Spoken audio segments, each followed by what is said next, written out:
I am Nia, 35 years old, and I just committed the ultimate sin in my family.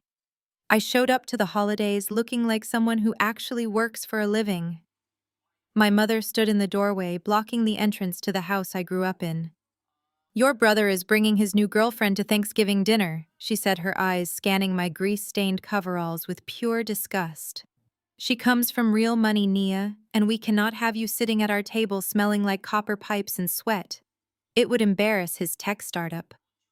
I simply smiled, took the plastic Tupperware container my father shoved into my hands, and walked away. 7 days later, they were pounding on my front door begging for my help. What they did not know was that my embarrassing blue-collar job was just a cover, and I was the sole legal gatekeeper to the $25 million fortune they were already spending. Before I continue this story, let me know where you are watching from in the comments below. Hit like and subscribe if you have ever had to walk away from toxic family members who judged your hustle and underestimated your worth. Growing up in the affluent suburbs of Atlanta meant everything was about image. To the outside world, my parents, Brenda and Derek, were the picture of upper-middle-class excellence. But inside our pristine brick home with its manicured lawns and luxury cars leased on credit, there was a strict hierarchy. My brother Andre was the undisputed golden child.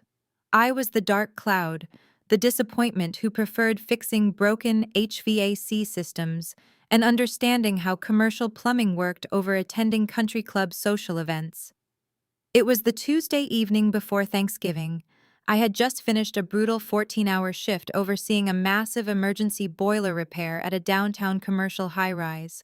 My hands were stained with industrial grease, my muscles ached, and my steel-toed boots felt heavier than lead. Despite the exhaustion, I decided to stop by my parents' house to drop off the 3 homemade pecan pies I had baked the night before. I thought it would be a nice gesture, a peace offering to smooth over the usual holiday tension.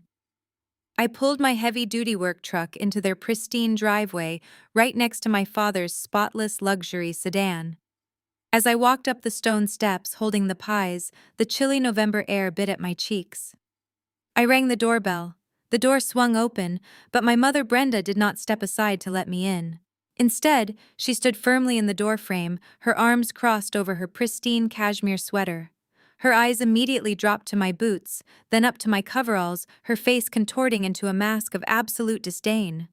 "What are you doing here looking like that?" she snapped, keeping her voice low so the neighbors would not hear. "I brought the pies for Thursday," I said, holding up the boxes. "I just got off a massive commercial job downtown. The heating system for a whole office block went down, and my crew needed me on site." Brenda waved her hand dismissively, batting away my explanation like an annoying fly. "I do not want to hear about your dirty pipe jobs, Nia. Listen to me closely. Andre is bringing Kiara to dinner on Thursday. She is from a legacy family in Buckhead. They own dealerships. Andre is finally making connections that match his potential as a tech CEO. We are hosting a formal catered dinner, and I cannot have you sitting at the table in your condition." "My condition."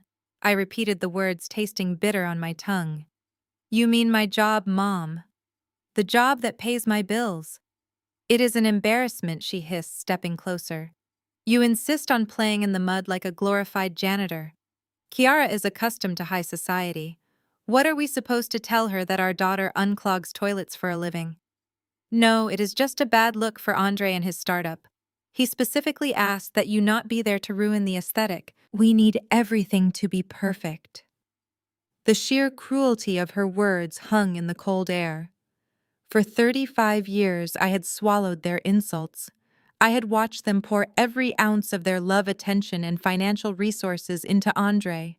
They funded his lavish lifestyle and his endless string of failed tech startups, while I built my commercial HVAC and plumbing fleet from the ground up with zero help from them. They saw my coveralls and assumed I was barely scraping by. They had no idea that my fleet serviced half the commercial buildings in the state. At that moment, my father Derek appeared behind my mother. I looked at him, hoping for a sliver of defense, a small reminder that I was his daughter too. Instead, he avoided my eyes. He reached around Brenda and shoved a cheap plastic Tupperware container into my hands. "Your mother packed you some early leftovers," he muttered, looking over my shoulder at my work truck. "Just take this and head home, Nia. We will catch up around Christmas, maybe. Go wash up. You smell like industrial solvent and it is getting into the foyer." I stood there on the porch, holding 3 freshly baked pies and a plastic container of cold turkey. The rejection was absolute. They were completely discarding me to protect the fragile ego of my 31-year-old brother and impress a woman they barely knew. A wave of familiar grief washed over me, but it was quickly replaced by a profound, icy calm. I did not cry. I did not beg for a seat at their table. I simply looked at the 2 people who were supposed to love me unconditionally and accepted exactly who they were.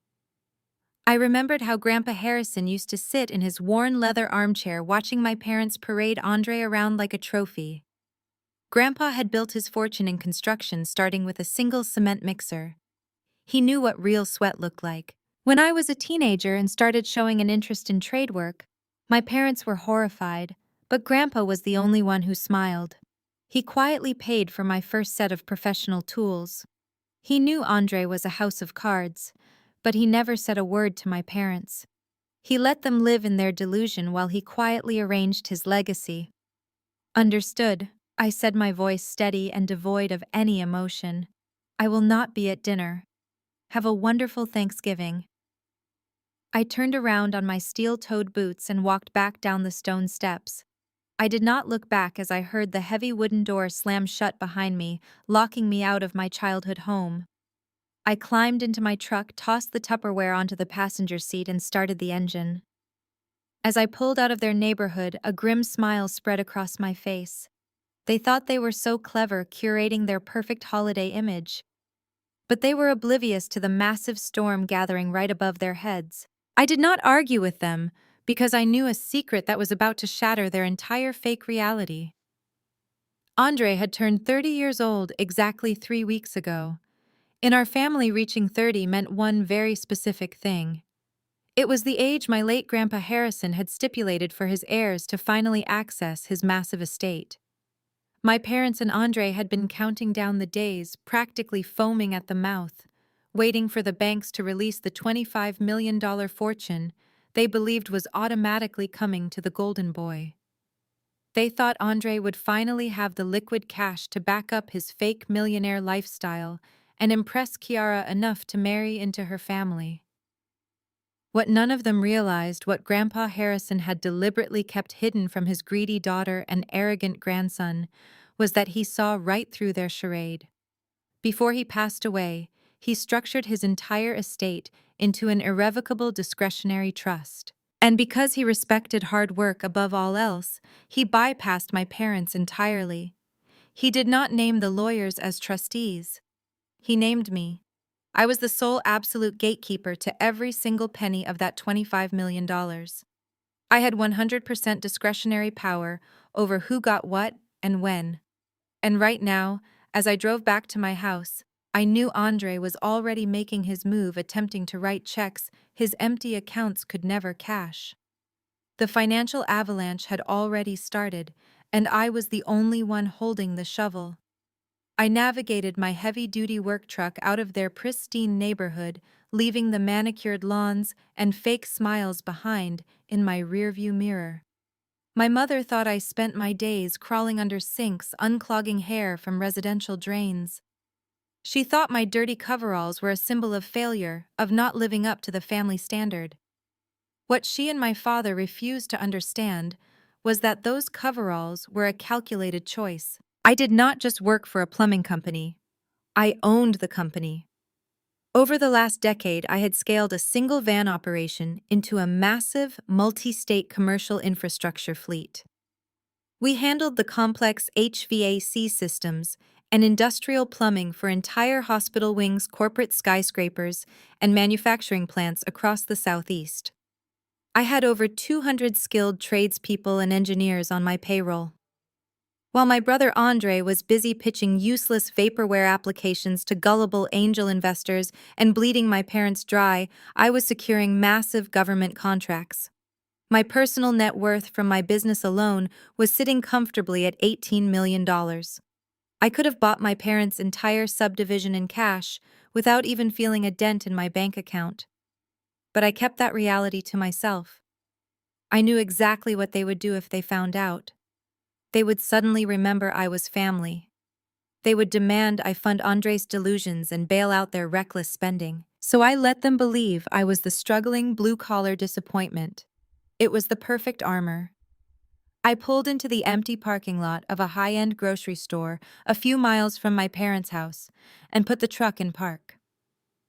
The heater blasted warm air into the cabin, melting away the biting November chill. I looked down at the plastic Tupperware container my father had forced into my hands. I popped the lid off. Inside were 2 dry slices of turkey, a scoop of cold stuffing, and a spoonful of canned cranberry sauce. It was quite literally the scraps from their table, a perfect physical metaphor for how they viewed my place in the family. I was an afterthought, an obligation to be dealt with on the porch so I would not ruin the aesthetic of their dining room. I picked up a piece of the cold turkey, took a bite, and reached for my phone. It was time to check the dashboard. I opened a highly secure banking application on my phone, utilizing biometric authentication to log into the portal managed by my estate attorneys. Grandpa Harrison had been a brilliant man. He built his fortune in commercial construction, and he knew the value of a calloused hand.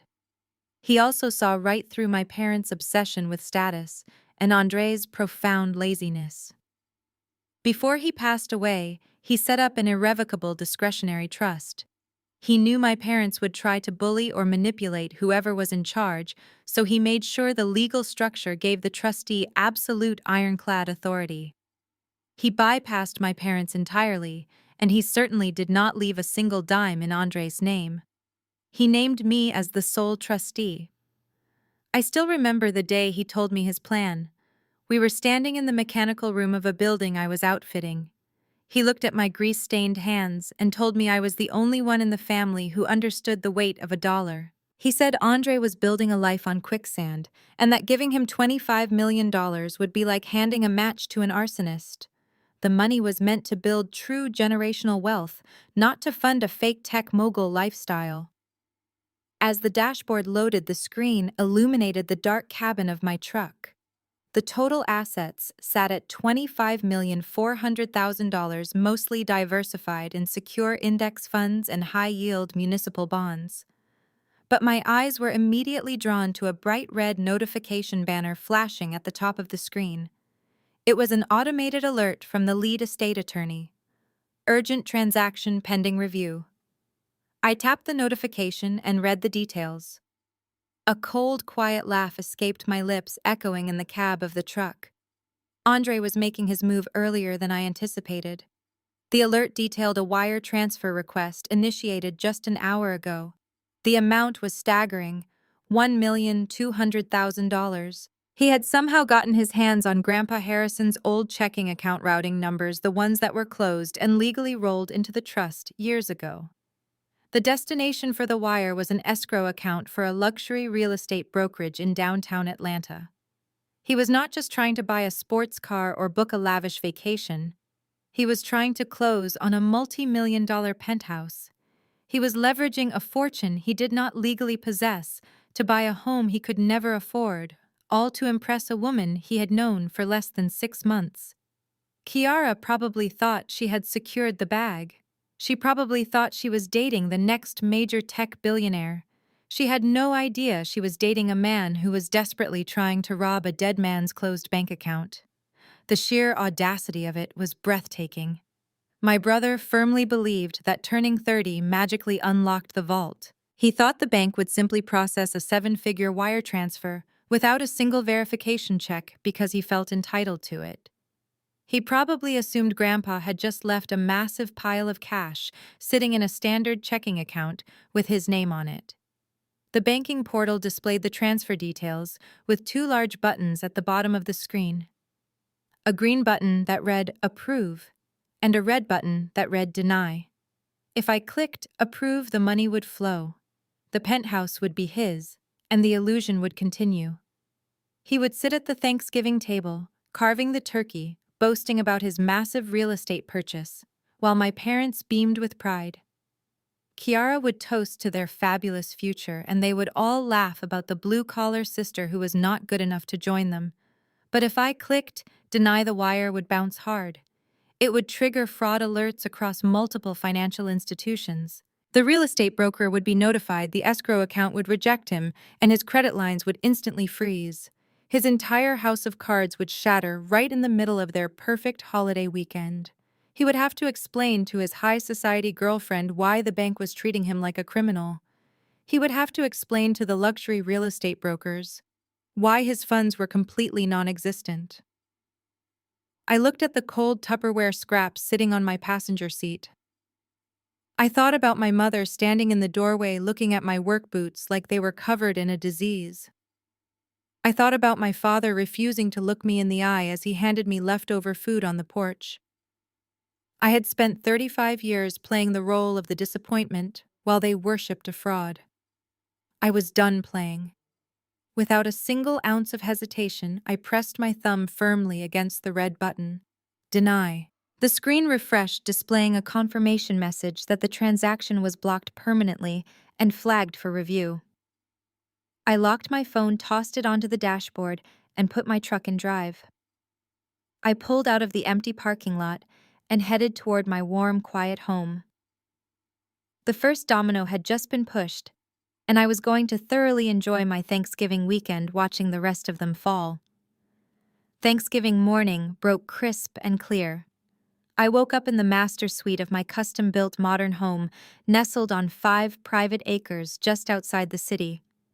There were no frantic footsteps in the hallway, no passive-aggressive comments about my clothes, and no heavy smell of anxiety masquerading as holiday cheer. For the first time in years, my home was completely peaceful. I walked across the heated hardwood floors, wrapped myself in a plush silk robe, and headed down to my chef-grade kitchen. I did not need to unclog any pipes today. I did not need to wear steel-toed boots. I simply brewed a pot of expensive artisan coffee and started prepping a massive dry-aged ribeye steak for my own solitary holiday dinner. It was pure, unadulterated freedom. As the afternoon rolled in, I sat on my oversized leather sofa facing the floor-to-ceiling windows that overlooked my private pool. I picked up my phone out of sheer curiosity and opened social media. I knew my mother Brenda would not be able to resist broadcasting her perfectly curated illusion to the world. Sure enough, her profile was glowing with a fresh barrage of updates. The first photo was a wide shot of the dining room table. It looked like a spread from a high-end lifestyle magazine. Crystal glasses caught the light, a massive golden roasted turkey sat in the center, and everyone was holding up flutes of champagne with wide, blindingly white smiles. There was Andre sitting at the head of the table, wearing a tailored velvet blazer, looking every bit the tech mogul he pretended to be. Next to him was Kiara, draped in a designer silk dress, leaning into him with a smug, possessive look on her face. And standing right behind them, resting her hands proudly on Andre's shoulders, was my mother. I tapped the screen to read the caption beneath the photo. It read, "Thanksgiving is about surrounding yourself with success and elevation.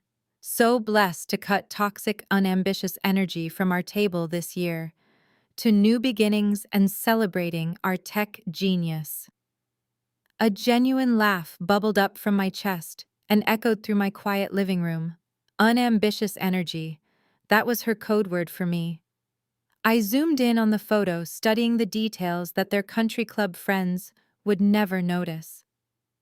I knew for a fact that the crystal glasses they were toasting with had been purchased on a high-interest credit card because my father had complained about the interest rate during a brief phone call last month. I knew the tailored blazer Andre was wearing was a desperate attempt to look the part for Kiara. My parents had spent the last decade bleeding their own retirement accounts dry to fund Andre's delusions. When I was 22, I came to them with a meticulously drafted business plan, asking for a $10,000 loan to buy my first used commercial plumbing van. They laughed in my face. Derek told me I was embarrassing the family by wanting to be a glorified ditch digger, and Brenda told me to go find a husband who could provide for me. They refused to give me a single dime. Just a month later, they handed Andre $100,000 in cash to develop a dating app for dogs that never even made it to the App Store. While Andre was flying to networking retreats in Tulum and posting motivational quotes on social media, I was sleeping 4 hours a night in the front seat of my van. I spent years breathing in fiberglass insulation, wading through flooded commercial basements, and aggressively bidding on city infrastructure contracts. I built my $18 million empire brick by brick, pipe by pipe. I earned every single luxury around me. But to Brenda and Derek, hard work that required getting your hands dirty was a sin. They preferred the clean, shiny lie of Andre's non-existent startup. They wanted a son who looked rich over a daughter who actually was rich. I spent the rest of my Thanksgiving entirely unbothered.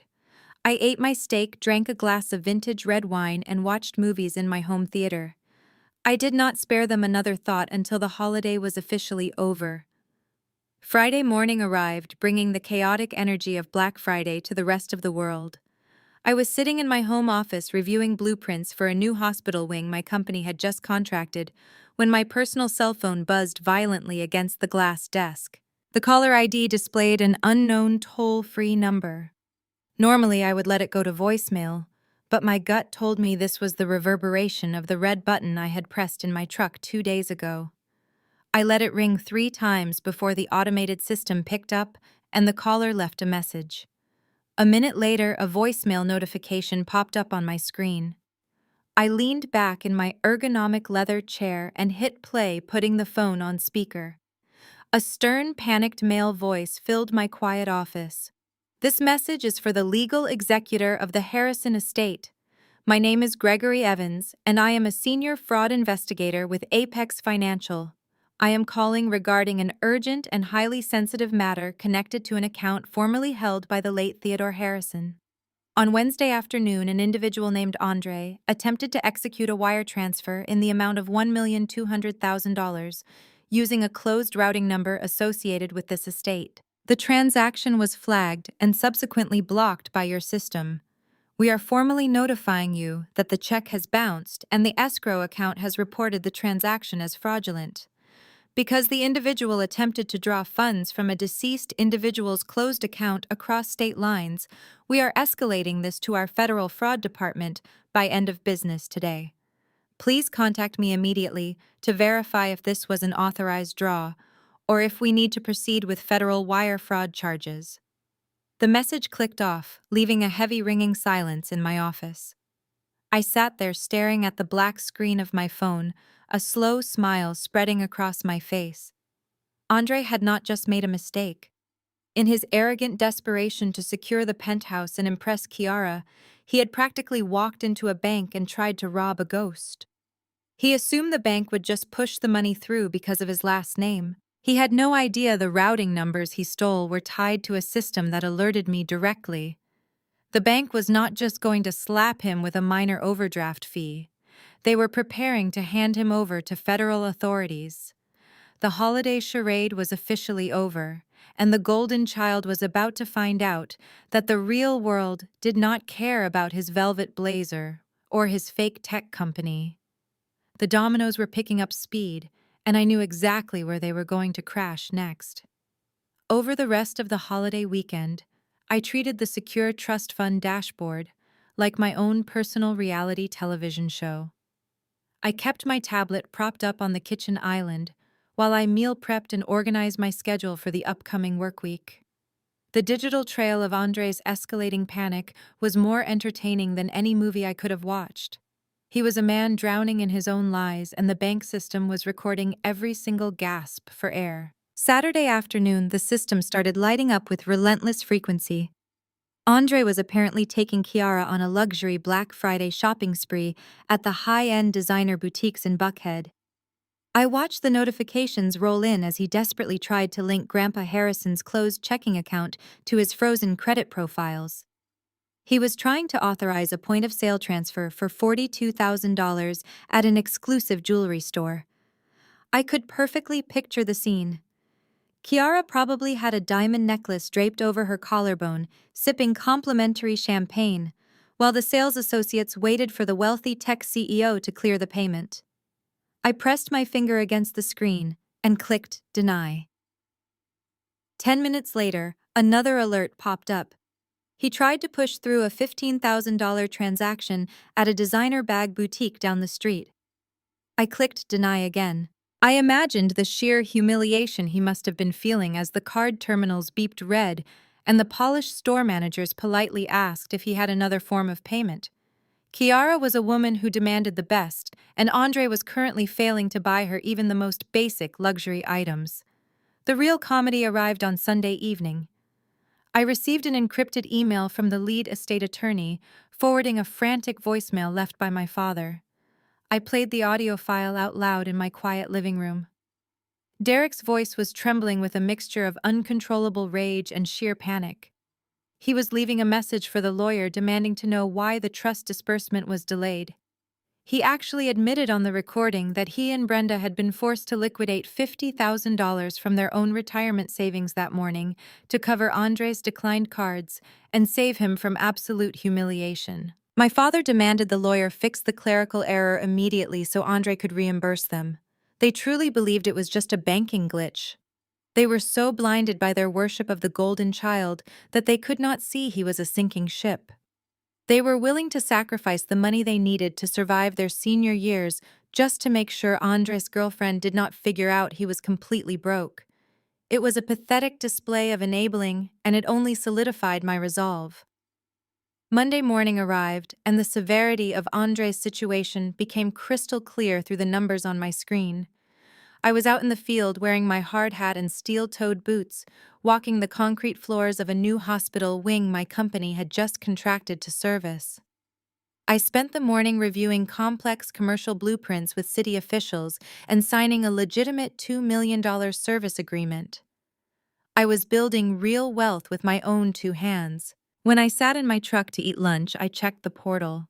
Andre was no longer trying to buy penthouses or diamond necklaces. He was simply trying to survive the week. He had attempted a massive wire transfer for $500,000 directly to his failing startup business account. The bank had flagged it immediately. I hit Deny. By Tuesday afternoon, the desperation had multiplied. He tried a transfer for $100,000. Denied. Wednesday morning, the requests had become downright pathetic. He tried for $50,000, then $10,000, then a measly $5,000. He was throwing anything at the wall, hoping a fraction of Grandpa's fortune would slip through the cracks to keep his fake tech startup afloat and his angry girlfriend satisfied. He was bouncing around the city trying different bank branches, hoping a teller would just magically push the funds through based on his last name. But Grandpa Harrison had built an ironclad vault, and I was the only one holding the key. Every single transaction was flatly denied. Wednesday night marked exactly 1 week since my mother had blocked me from entering my childhood home. 1 week since she told me my blue-collar job was an embarrassment to the family aesthetic. I was in my home office wearing silk pajamas finishing up a quarterly tax report for my plumbing fleet. Outside, a cold November rain was beginning to fall, slicking the dark suburban streets. The house was completely silent and peaceful. Suddenly, the perimeter security system integrated into my smart home setup chimed softly, breaking the quiet. The wall-mounted monitor above my desk automatically switched to the exterior night vision cameras. I leaned back in my chair and watched the high-definition feed. A black luxury SUV roared up my street and jumped the curb, parking aggressively right on the manicured grass of my front lawn. The headlights illuminated the heavy rain. 4 doors opened simultaneously. Brenda, Derek, Andre, and Kiara stepped out into the cold night air. They did not look like the perfect high society family from the Thanksgiving photos anymore. They looked disheveled, panicked, and absolutely furious. My father was practically storming up the concrete path with Andre trailing behind him, looking like a cornered animal. Kiara was clutching her designer coat, glaring at the front door, like she wanted to kick it down. They marched up my driveway, moving with the aggressive entitlement of people who were about to demand answers from the very person they had thrown away just 7 days ago. The doorbell rang, echoing loudly through my empty house. The dominoes had finally crashed right on my front porch. I stood up from my desk, feeling the smooth silk of my pajamas against my skin. I took my time walking down the wide hallway, letting the frantic ringing of the doorbell echo through the high ceilings of my foyer. I unlocked the heavy oak door and pulled it open. Before I could even offer a greeting, my mother pushed past me. She marched right into my entryway, her expensive leather boots tracking rain and mud across my pristine white rug. My father and Andre followed close behind her, bringing the damp, cold smell of the storm inside. Kiara was the last to enter, shivering in her soaked designer coat. "What exactly do you think you are doing?" Brenda screamed, her voice cracking with hysterical anger. She did not even bother to look around at the beautiful home I had bought with my own money. Her eyes were fixed entirely on me, filled with venom. "You think this is funny, Nia? You think you can just hack into your brother's accounts and ruin his life because you were jealous?" I closed the front door, shutting out the sound of the rain, and turned to face them. I kept my voice completely level. "Jealous of what exactly, Mom?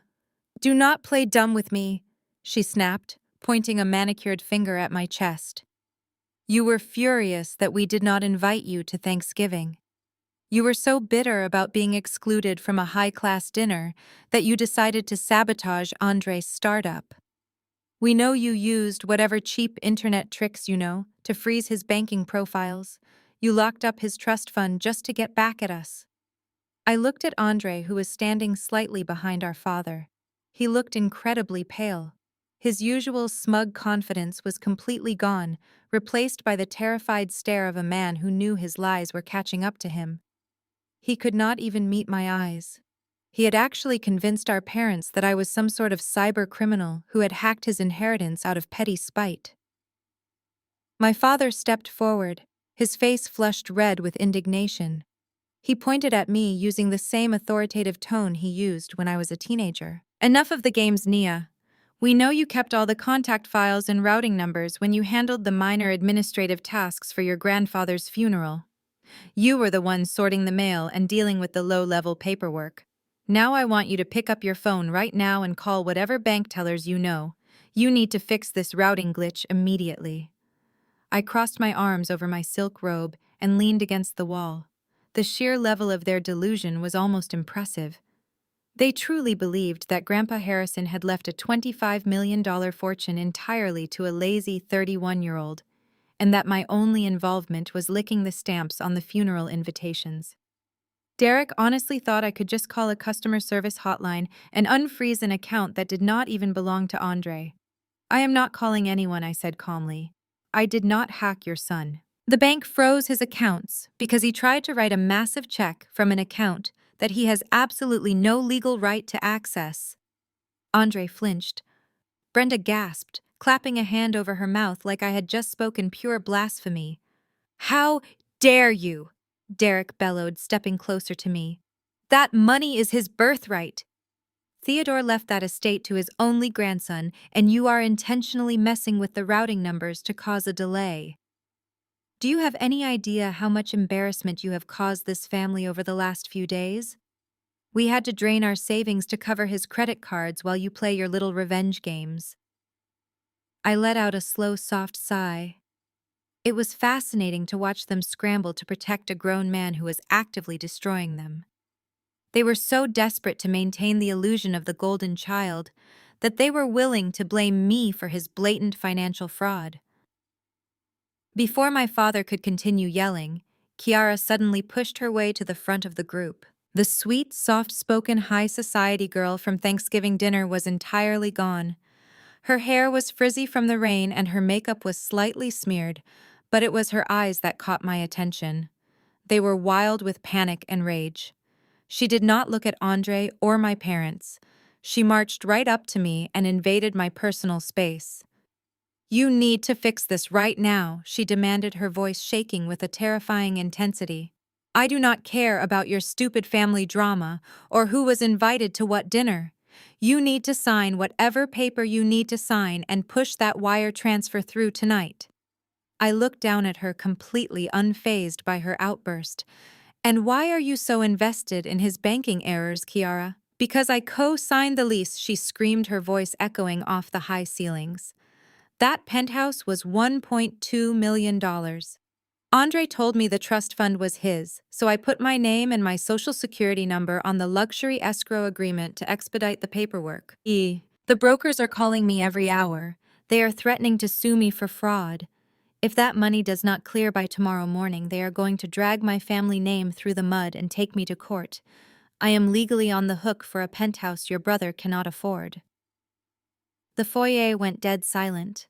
The only sound was the heavy rain beating against the large windows. Brenda and Derek stared at Kiara in absolute shock. They slowly turned their heads to look at Andre, who was suddenly looking very interested in the pattern of my wet rug. The golden boy had not just lied to his parents. He had conned his wealthy girlfriend into taking on massive legal liability for a home he had zero way of paying for. I looked around the room, taking in their horrified expressions. The stage was perfectly set. It was time to pull the curtain back. The silence in my foyer was deafening. Kiara was breathing heavily, her chest heaving as she glared at the man she thought was her ticket to high society. Andre looked like the floor had just dropped out from underneath him. He realized that Kiara had just completely dismantled his billionaire facade right in front of our parents. For a second, I thought he might actually apologize or try to spin another lie. Instead, his panic mutated into pure unhinged aggression. He lunged forward, closing the distance between us and physically cornering me against the sleek marble console table in my entryway. He slammed his hand flat against the wall right next to my head, his face inches from mine. "Give me the direct phone number to the estate attorney right now," he demanded, his voice trembling with a mixture of terror and rage. "I am not playing with you, Nia. Give me the number." I did not flinch. I did not shrink away from him. I just stared at the desperate sweat forming on his forehead. "You are going to call them and tell them to authorize the wire transfer," he continued, his words tumbling out in a frantic rush. "Do you not understand what is happening? If that money does not clear by tomorrow morning, I am ruined. My tech company has zero revenue. The investors pulled out months ago. I am 3 months behind on rent for my current apartment, and they are filing the eviction notice on Friday. I have absolutely no cash left." Kiara let out a choked gasp, covering her mouth with her hand. "You lied to me," she whispered, stepping backward as if Andre was suddenly contagious. "You told me your app was generating millions. You told me you were buying the penthouse in cash." Andre ignored her, keeping his wild eyes locked on me. "Please, Nia," he hissed, dropping the tough guy act and resorting to begging. "Just give me the lawyer so I can get my inheritance released early. I need that $1.2 million or I am going to jail." I slowly pushed his arm away from the wall and stepped around him, creating a safe distance. He had just admitted to extreme financial fraud. He had confessed to his girlfriend and our parents that his entire life was a fabricated lie, funded by stolen time and empty promises. A normal set of parents would be horrified. A normal father would grab his son by the collar and demand an explanation. But Derek and Brenda were not normal parents. Instead of turning their anger toward the son who had just admitted to being a con artist, they turned their collective desperation toward me. "You heard your brother," my father barked, stepping up beside Andre and forming a united front. "He is in serious trouble, Nia. His company is just hitting a temporary rough patch. This is what families do for each other. We step up." "How exactly do you expect me to step up for a man trying to buy a penthouse he cannot afford?" I asked, crossing my arms. My mother marched forward, her face tight with entitlement. "Do not act like you are destitute, Nia. You run that little plumbing business of yours. You have vans and equipment. You can go to the bank tomorrow morning and take out a high-interest commercial loan against your business assets. You can front Andre the $1.2 million to clear the penthouse lease and keep the brokers off Kiara's back. Once the bank glitch is fixed and his trust fund clears next week, he will pay you back with interest." I stared at her, genuinely mesmerized by the absolute sheer audacity of her demand. It was a masterpiece of toxic enabling. They wanted me to leverage my entire life work, my blood, sweat, and late nights to take out a massive predatory loan just to fund Andre's fake lifestyle. They wanted me to risk the livelihood of 200 hardworking employees and put my entire fleet on the line so their golden boy would not have to face the consequences of his own arrogance. They were perfectly willing to let me bankrupt myself to save his ego. So let me get this straight, I said, keeping my tone conversational. You want me the daughter you uninvited to Thanksgiving because my blue-collar job embarrassed you to take out $1 million loan against that very same embarrassing job to save the son who has never worked a hard day in his life. It is the least you can do. Derek snapped, his face reddening. You owe your brother this. He has the potential to change the world with his tech. You just fix toilets. Your business is expendable right now. His image is not. The sheer lack of respect was no longer painful. It was liberating. It was the final, undeniable proof that I owed these people absolutely nothing. I turned away from them and walked calmly out of the foyer and into the open concept kitchen. I could hear their wet shoes following me, tracking more water onto my hardwood floors. I walked over to the massive quartz kitchen island, pulled a crystal glass from the cabinet, and opened the refrigerator. I poured myself a glass of sparkling water, listening to the soft, fizzing sound as the bubbles rose to the surface. Andre slammed his hands down on the opposite side of the island. Are you listening to us? He screamed, his voice cracking. Stop drinking water and call the lawyer Nia. I need my trust fund. I took a slow, deliberate sip of my water. I set the glass down gently on the quartz surface. I looked past my enraged parents, past the horrified, sobbing girlfriend, and locked eyes directly with my brother. I did not hack anything I said, my voice dropping to a dead, serious, quiet tone that commanded the entire room. The bank blocked your wire because you do not have a trust fund. You have absolutely nothing. The words hung in the air like a physical weight. You have absolutely nothing. Andre stared at me, his mouth opening and closing like a fish out of water, unable to process the absolute certainty in my voice. My father looked like he was about to explode, and my mother was practically hyperventilating. I turned my back on all of them and walked out of the kitchen, heading straight down the hall to my home office. I could hear Derek sputtering behind me, demanding that I come back and explain my ridiculous lie. I ignored him. I stepped into my office and walked over to the biometric safe concealed behind a piece of modern art on my wall. I pressed my thumb against the scanner. The heavy steel door clicked open with a quiet, mechanical hum. I reached inside and pulled out a thick, heavy leather-bound binder. It contained over 200 pages of ironclad legal text drafted by the most ruthless estate attorneys in the state of Georgia. When I walked back into the kitchen, the tension was so thick it was suffocating. Kiara was pacing near the floor-to-ceiling windows, violently chewing on her thumbnail while my parents flanked Andre like protective bodyguards. I walked right up to the quartz island and dropped the heavy leather binder onto the pristine surface. It landed with a loud, resonant thud that made everyone in the room physically flinch. This is the Harrison Family Irrevocable Trust, I said, sliding it toward the center of the island.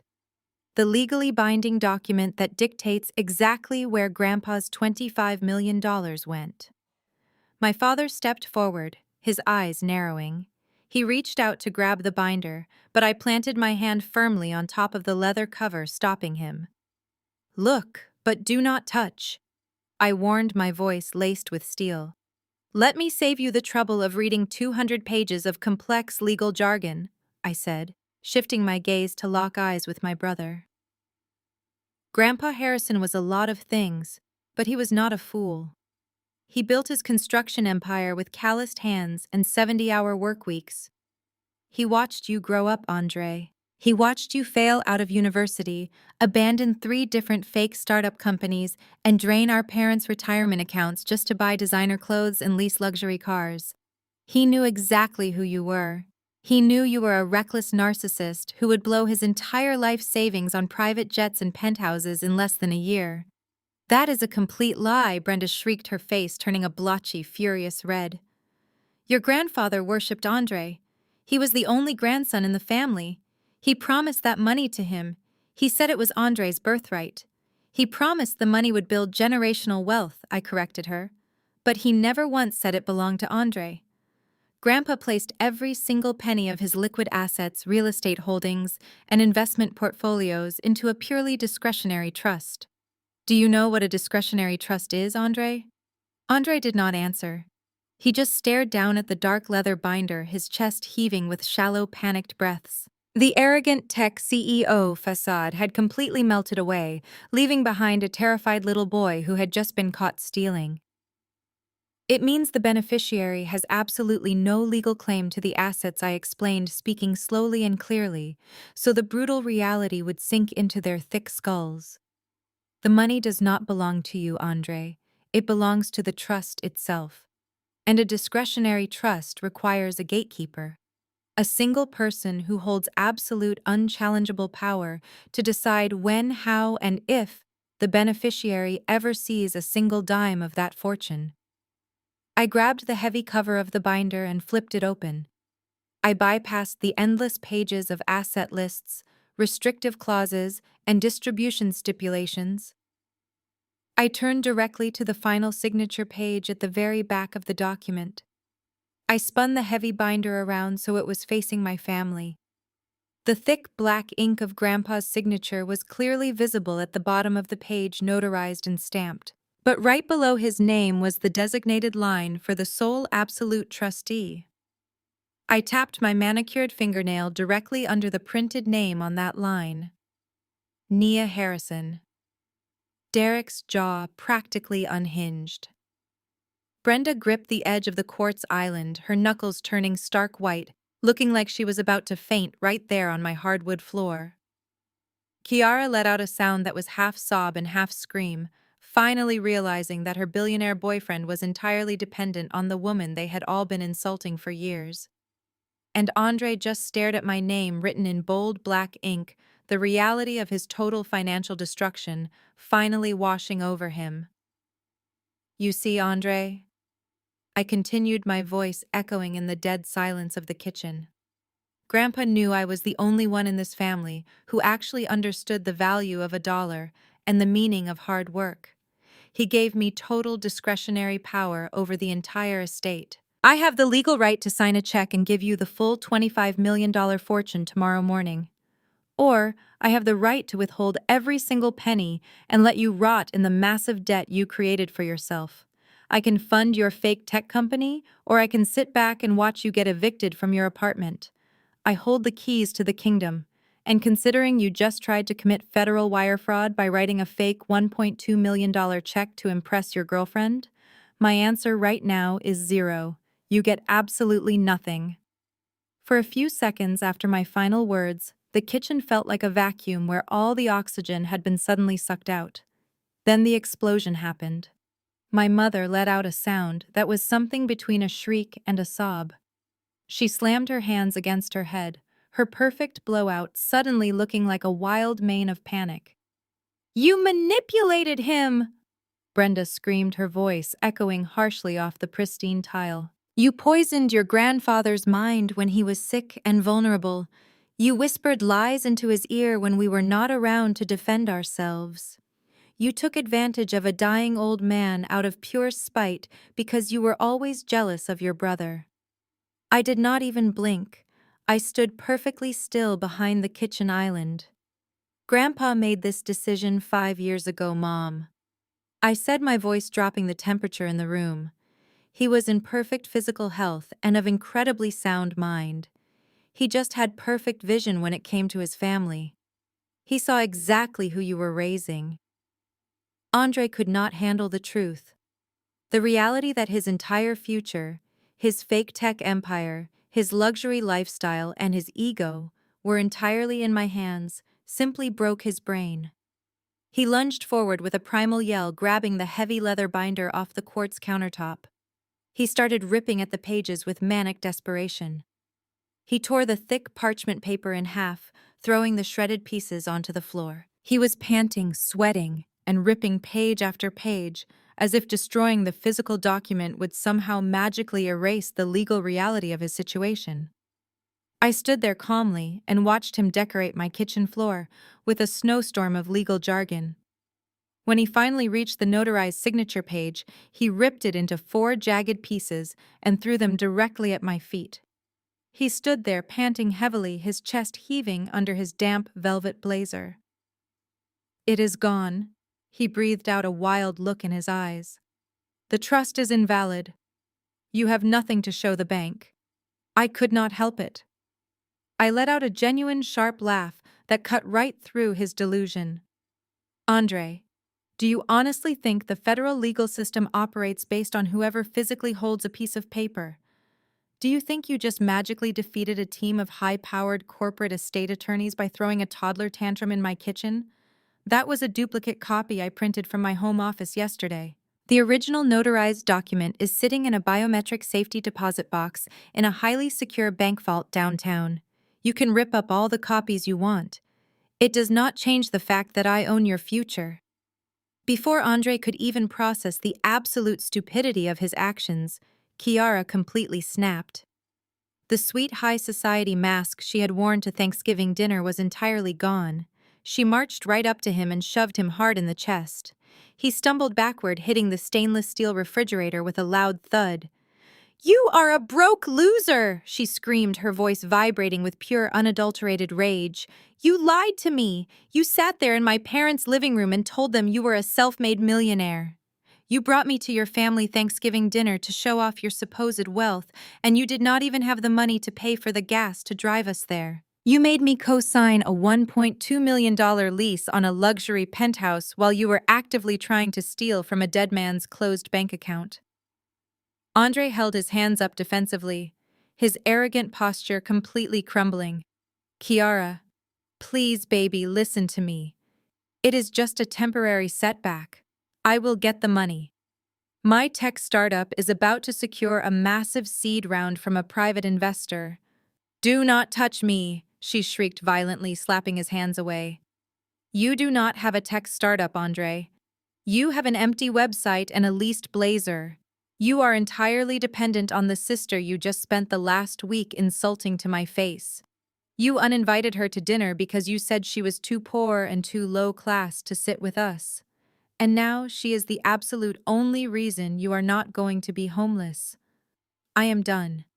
I am calling my lawyers in the morning to get my name off that lease, and I am going straight to the police to report your fraudulent wire transfer." Kiara turned on her heel and stormed out of the kitchen, tracking wet footprints all the way down the hall. A moment later, the heavy oak front door slammed shut, violently shaking the walls of my house. Andre stared down the empty hallway, completely devastated. His fake billionaire lifestyle had just walked out the door, leaving him with nothing but the reality of his massive, crushing debts. I looked over at my parents, waiting to see if they would finally hold their golden boy accountable for his lies. But my father Derek was not looking at Andre. He was staring directly at me. The blind panic that had been on his face just moments ago was suddenly replaced by a cold, calculating mask. He reached into the pocket of his tailored slacks and slowly pulled out his cell phone. A slow, sinister grin spread across his face. "You really think you have won this, do you not, Naya?" he said, his voice dropping to a low, menacing pitch that he reserved for business rivals. "You think you can just wave a legal document in our faces and dictate how this family operates?" "I am not dictating anything," I replied, crossing my arms. "I am simply executing Grandpa's final wishes." Derek let out a dry, hollow chuckle. "Theodore was a fool in his final years, and clearly you took advantage of his declining mental state to manipulate that signature. But you made one critical error, Naya. You severely underestimated me." He held up his cell phone, tapping the dark screen with his thumb. "I am calling my legal team first thing tomorrow morning. We are going straight to a judge to file an emergency injunction to freeze that trust account completely. And then we are filing for a full legal conservatorship over you." I raised an eyebrow, genuinely curious about his angle. "A conservatorship? On what grounds exactly?" "On the grounds that you are mentally unfit and entirely unequipped to manage a $25 million estate," My father sneered, stepping closer to the kitchen island. Just look at yourself. You wear dirty coveralls for a living. You plunge toilets and fix broken pipes like a glorified janitor. You have zero financial literacy, zero corporate boardroom experience, and zero understanding of high-level wealth management. My lawyers will tear you apart in a courtroom. We will prove to a judge that your low-income blue-collar lifestyle is absolute proof of your financial incompetence. We will have you declared legally unfit, the trust will be dissolved, and the money will revert right back to my control where it rightfully belongs. You think you are smart, Nia? We are going to prove you are legally incompetent. 2 weeks later, my father made good on his threat. He did not just hire a standard family lawyer. He hired an aggressive predatory litigation firm in downtown Atlanta, known for burying their opponents in frivolous paperwork and ruthless character assassination. They immediately filed an emergency injunction aiming to freeze the trust accounts and formally petitioning the court to place me under a legal conservatorship. I had read the official petition they submitted to the judge the night before the hearing.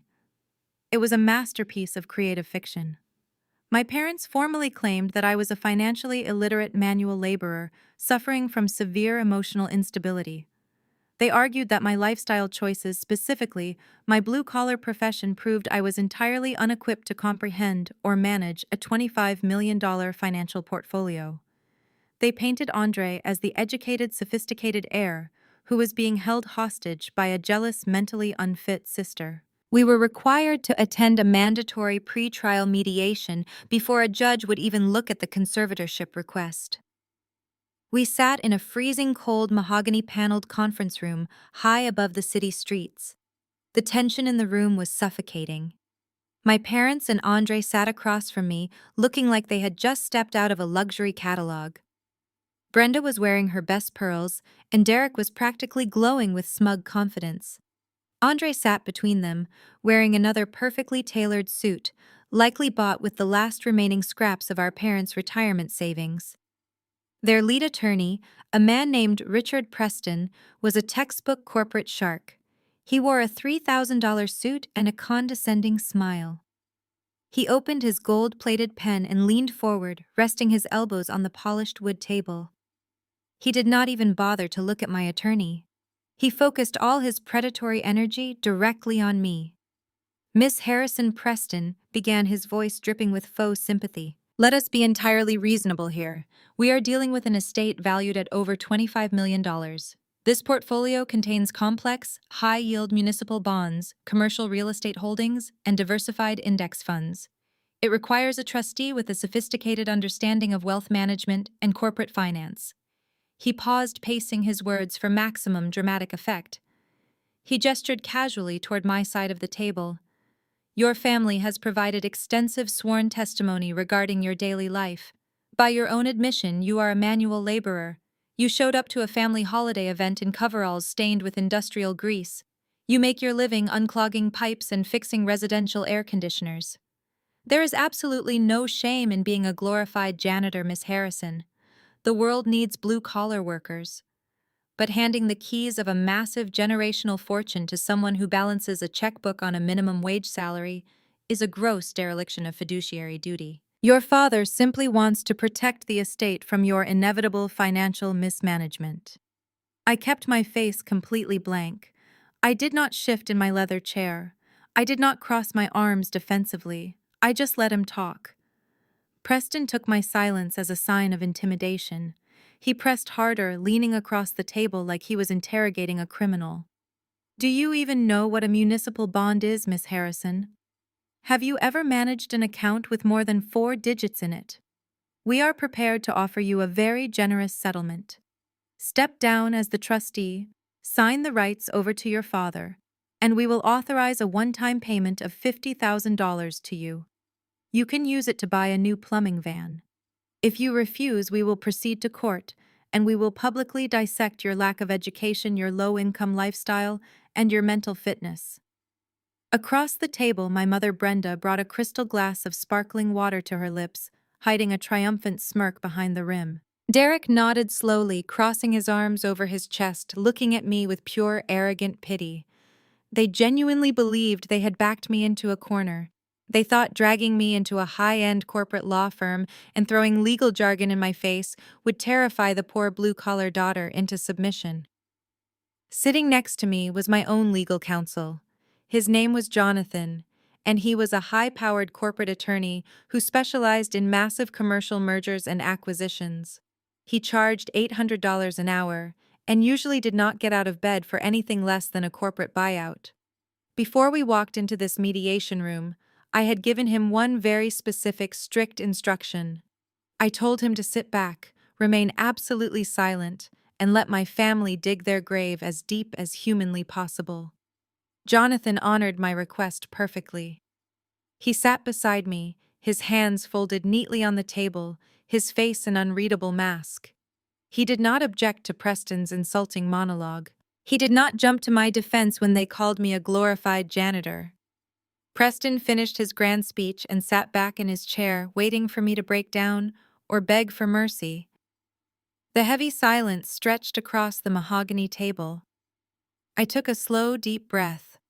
I reached down to the floor and picked up my designer leather briefcase, placing it gently onto the table. I snapped the gold latches open. I did not look at Preston. I did not address the smug lawyer who had just spent 5 minutes insulting my intelligence. I looked directly into the eyes of my father. I reached into the briefcase and pulled out a thick, heavy manila folder. I placed my hand flat on top of it and slid it firmly across the polished mahogany table. It stopped right in front of Derek and Brenda. The contents of the folder slipped out slightly, revealing pages of certified corporate tax returns, federal employer identification documents, and multi-state commercial business licenses. Every single document bore the official seal of the state, and every single one was registered entirely in my name. My father stared down at the documents, his smug expression slowly dissolving into a look of absolute confusion. He picked up the first page, which was the certified corporate tax return for the previous fiscal year. His eyes scanned the numbers, and I watched his jaw physically drop. Brenda leaned over his shoulder, her brow furrowed as she tried to make sense of the multi-million-dollar revenue figures stamped across the official state paperwork. Richard Preston snatched the folder from my father's hands, his predatory confidence vanishing the second he read the header. I leaned forward, resting my elbows on the mahogany table exactly the way he had done to me just moments ago. "You see, Mr. Preston," I said, my voice crystal clear in the quiet room, "I do not plunge residential toilets for minimum wage. I am the sole founder and chief executive officer of a massive commercial plumbing and HVAC infrastructure firm. We hold exclusive maintenance contracts with 3 of the largest hospital networks in the state of Georgia, as well as dozens of corporate high-rises downtown. I employ over 200 fully licensed tradespeople and structural engineers." I paused, letting the weight of my words sink into the freezing room. "The manila folder you are holding contains my certified corporate valuations and my personal tax returns.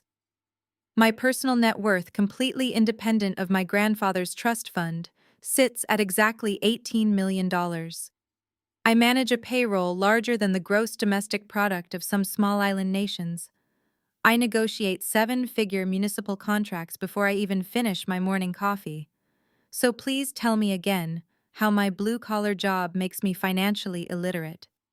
Preston was completely speechless. He flipped through the pages, his face turning a sickly shade of pale gray. He knew instantly that he had been completely misled by his clients. He looked at Derek with a glare that could have melted steel, realizing that my parents had just dragged his prestigious law firm into an unwinnable, highly embarrassing legal disaster. He had walked into this room expecting to bully a clueless laborer, and instead found himself sitting across from a corporate heavyweight who possessed significantly more liquid capital than he did. The court-appointed mediator, a stern older woman who had been silently taking notes at the head of the table, reached out and took the folder from Preston. She adjusted her glasses and spent 2 full minutes reviewing the certified financial documents. When she finally looked up, her expression was one of absolute disgust aimed entirely at my parents. Mr. and Mrs. Harrison, the mediator, said, her voice sharp and unforgiving. This petition is not just entirely without merit. It is an egregious abuse of the legal system. You have attempted to weaponize a conservatorship against a highly successful corporate executive simply because you disagree with her management of a discretionary trust. I am rejecting this petition immediately with prejudice. I will also be recommending to the presiding judge that you be held fully responsible for all legal fees and court costs associated with this frivolous filing. Brenda let out a small, horrified gasp. Derek looked like he was going to be physically sick. They had gambled everything on this predatory legal strike, hoping to bully me into handing over the trust. Instead, they had just been publicly humiliated by a court official and were now on the hook for tens of thousands of dollars in high-end corporate legal fees that they absolutely could not afford. Their own retirement savings were already drained from covering Andre's credit card bills over the holiday weekend. They were financially bleeding out, and they had nobody to blame but their own blind favoritism. Jonathan, my attorney, finally spoke up casually, closing his briefcase. If that concludes our business today, my client has a real company to run. I stood up, smoothed the fabric of my tailored suit jacket, and walked out of the conference room without giving my parents a second glance. The sweet taste of absolute victory was lingering on my tongue. I walked down the long carpeted hallway of the law firm toward the glass elevators, feeling lighter than I had in years. For my entire life, they had treated my hard work like dirt beneath their shoes. Now that very same hard work had formed an impenetrable fortress around me, shielding me from their toxic manipulation. But the drama was not quite over. I heard the heavy conference room door swing open behind me, followed by the sound of rapid footsteps hitting the carpet. "Hey, Nia! Wait a second," Andre called out, his voice echoing down the empty corridor. I stopped and turned around. I expected him to be panicking, or perhaps finally ready to apologize for the absolute disaster he had dragged our family into. Instead, he was strutting toward me with a massive, arrogant grin plastered across his face. He looked completely unbothered by the fact that our parents had just been slapped with crippling legal debts on his behalf. He stopped a few feet away from me, casually sliding his hands into the pockets of his expensive trousers. "You really thought you did something in there, did you not?" He laughed, a malicious, hollow sound that grated against my ears. "You think flashing your little plumbing company tax returns makes you better than me? It makes me legally competent." "Andre," I replied, pressing the elevator call button, "which is more than you can say." He rolled his eyes and let out a smug scoff, leaning against the wall. "Keep the trust fund, Nia, seriously. Keep Grandpa's money and play boss at your little pipe company. I do not need it anymore. I do not need you or your permission to be rich." I turned to face him, fully studying the manic, overconfident look in his eyes. "What exactly are you talking about now?" "My tech startup," he said, puffing out his chest with sheer pride. "The one you and Mom and Dad thought was just a joke. I just secured a $5 million seed round from a massive private investor. The funds are clearing into my corporate account this week. I am officially a multi-million-dollar CEO. I'm going to buy the penthouse in cash, and Kiara is coming back to me. So you can take your little power trip and shove it. I have officially outgrown you." The elevator doors chimed and slid open behind me. I looked at my brother, listening to the absolute certainty in his voice. He genuinely believed he had just outsmarted everyone. But as I stepped into the elevator and the glass doors began to close, blocking his arrogant face from my view, a dark realization settled in my stomach. Real venture capitalists do not hand $5 million to a fake tech startup with zero revenue and a CEO facing eviction. Andre had not found an angel investor. He had found something much, much worse. And he was about to drag the entire family down with him. The glass elevator doors slid shut, cutting off the sight of my brother's smug face. As I descended toward the lobby, a cold knot formed in my stomach. I operate in the corporate world. I know exactly how venture capital works. Real investors do not just hand a $5 million check to a 31-year-old man with a leased velvet blazer and an empty website. They demand rigorous due diligence, they audit financial histories, they scrutinize revenue models. Andre had absolutely none of those things. His tech startup was nothing more than a glossy landing page and a registered trademark. Whoever gave him that money was not a venture capitalist. They were something else entirely. I walked out of the high-rise office building and got into the back of my waiting car. Before my driver even pulled away from the curb, I was already dialing my phone. I did not call my lawyer this time. I called Dominic. Dominic was a high-end private corporate investigator I kept on retainer to vet potential massive subcontractors before I awarded them million-dollar infrastructure bids. He was a former forensic accountant who could trace a single dollar through a dozen shell companies blindfolded. "I need you to look into a recent capital injection," I told him as soon as he answered. "My brother claims he just secured a $5 million seed round for his startup. I need to know exactly whose money it is and what the terms are." 3 days later, I was sitting in my corporate office reviewing the quarterly profit margins for my commercial HVAC division. My receptionist buzzed my desk, letting me know Dominic had arrived. He walked into my office carrying a thick encrypted tablet and locked the door behind him. He did not look amused. In fact, he looked deeply unsettled. "Your brother did not find an angel investor," Dominic said, sitting down across from my desk and sliding the tablet toward me. "He found a shark. A very large, very hungry shark." I picked up the tablet and started swiping through the digitized dossier he had compiled. The name of the firm that issued the $5 million wire transfer was listed as Apex Capital Holdings. But as I read through the corporate structure, it became immediately clear that this was not a legitimate investment firm. It was a phantom entity registered in Delaware nested inside 3 other offshore shell corporations. "It is a shadow lending syndicate," Dominic explained, leaning back in his chair. "They specialize in extreme predatory lending for high-risk, desperate individuals who have been locked out of the traditional banking system. They do not care about your brother's tech startup, Nia. They know his app is complete vaporware. They know he has 0 revenue and 0 market share. They gave him the money because they specialize in asset seizure. They issue these massive loans with hidden catastrophic interest rates and brutal balloon payment structures, fully expecting the borrower to default. When the borrower inevitably misses a payment, they swoop in and seize whatever collateral was used to secure the loan." I stared at the screen, a wave of genuine horror washing over me. Andre was an arrogant fool, but he had no idea what kind of criminal underworld he had just tethered himself to. These were not bankers who would politely send a collection notice in the mail. These were ruthless operators who destroyed lives for a living. And Andre used this shadow loan to fund his lifestyle. I asked, scrolling through the banking records Dominic had managed to unearth. Every single dime, Dominic confirmed. The $5 million was wired into his business account on Tuesday.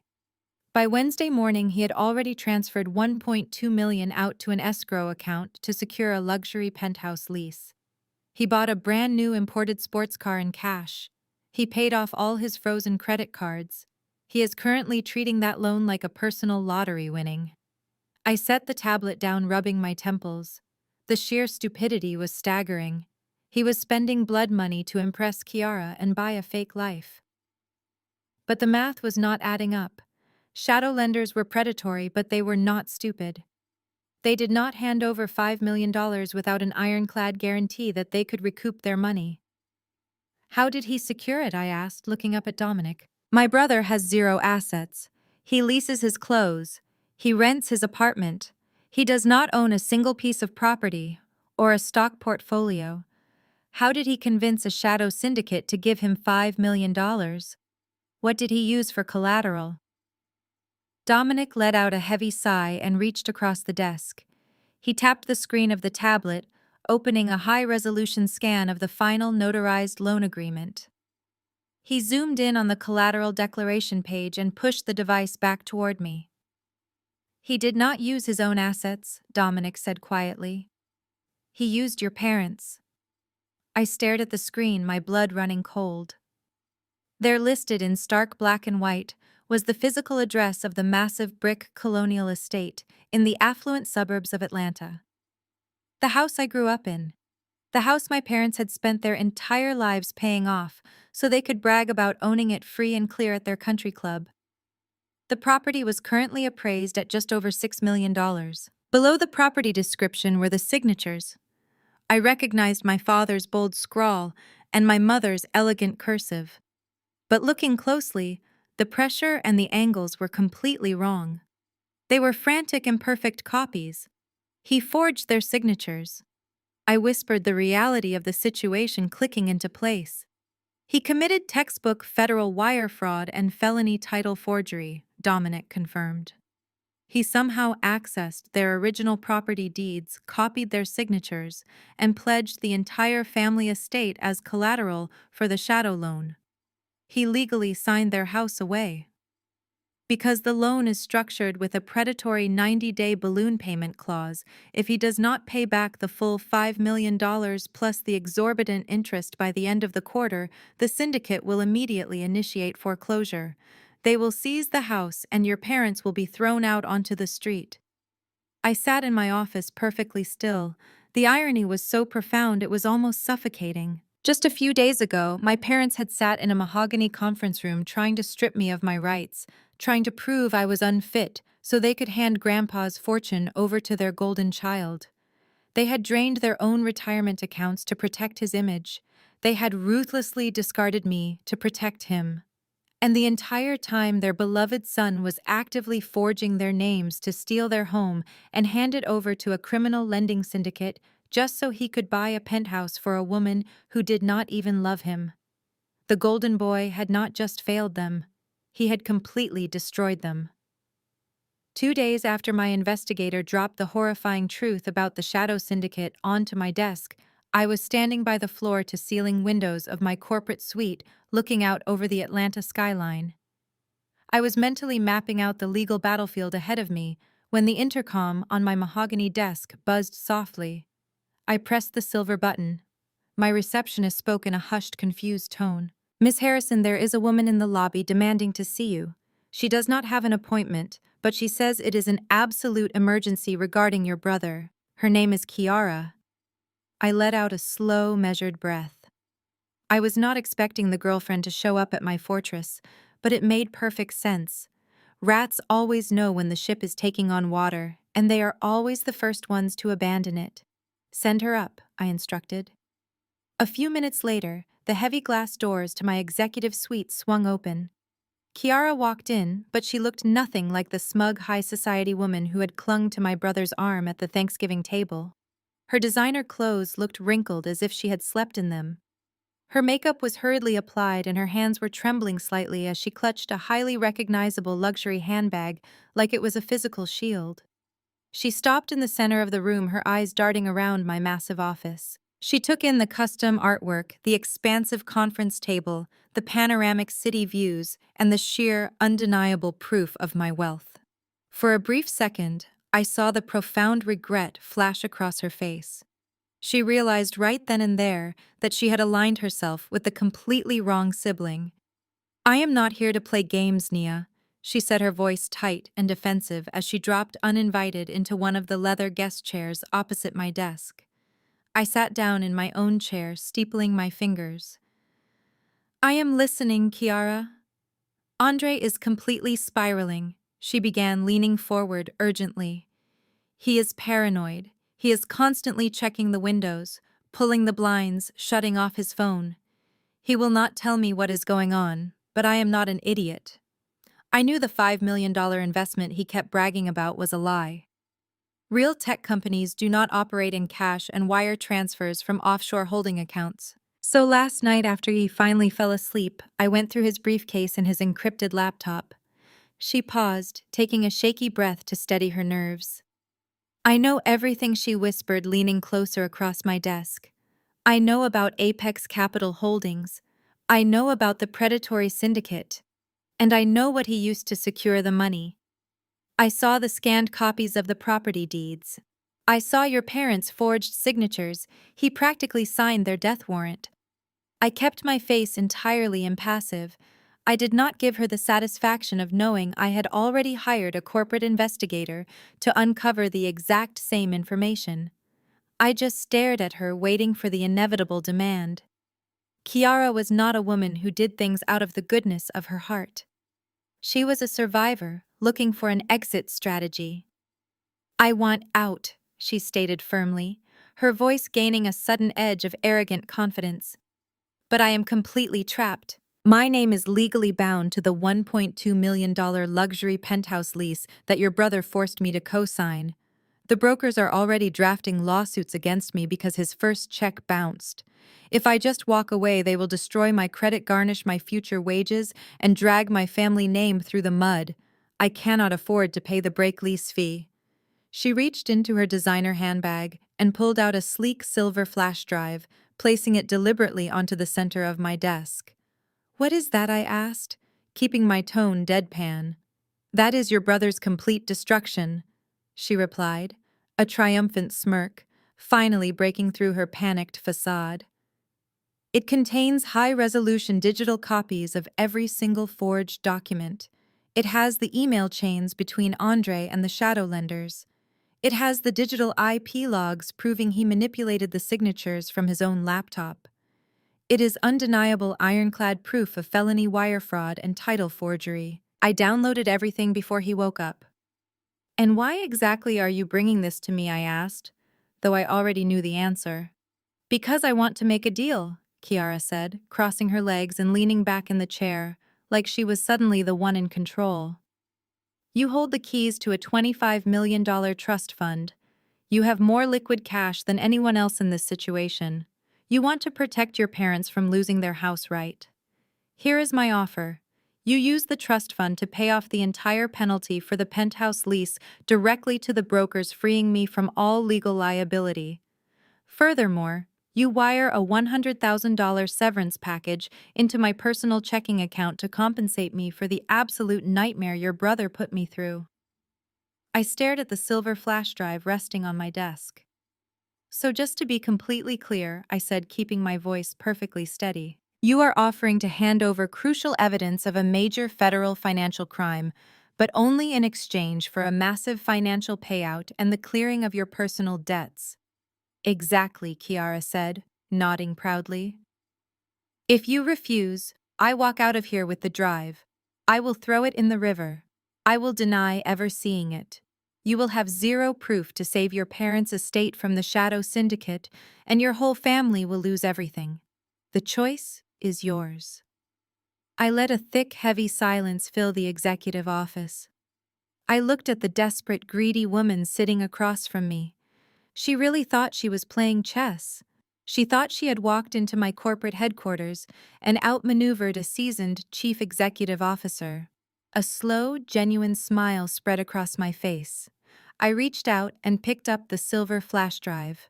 I turned it over in my fingers, feeling the cold metal. Then I reached toward the right corner of my desk where my smartphone was resting face up. I tapped the center of the illuminated screen, stopping the highly sensitive voice recording application that had been running since the exact second the receptionist announced her arrival in the lobby. Kiara frowned, her smug expression faltering. "What did you just do?" "I just recorded a textbook extortion attempt," I replied, my smile vanishing, instantly replaced by an icy glare. Under the federal legal code, attempting to obtain money or property by threatening to conceal a crime or destroy evidence is a severe felony. It is commonly referred to as blackmail.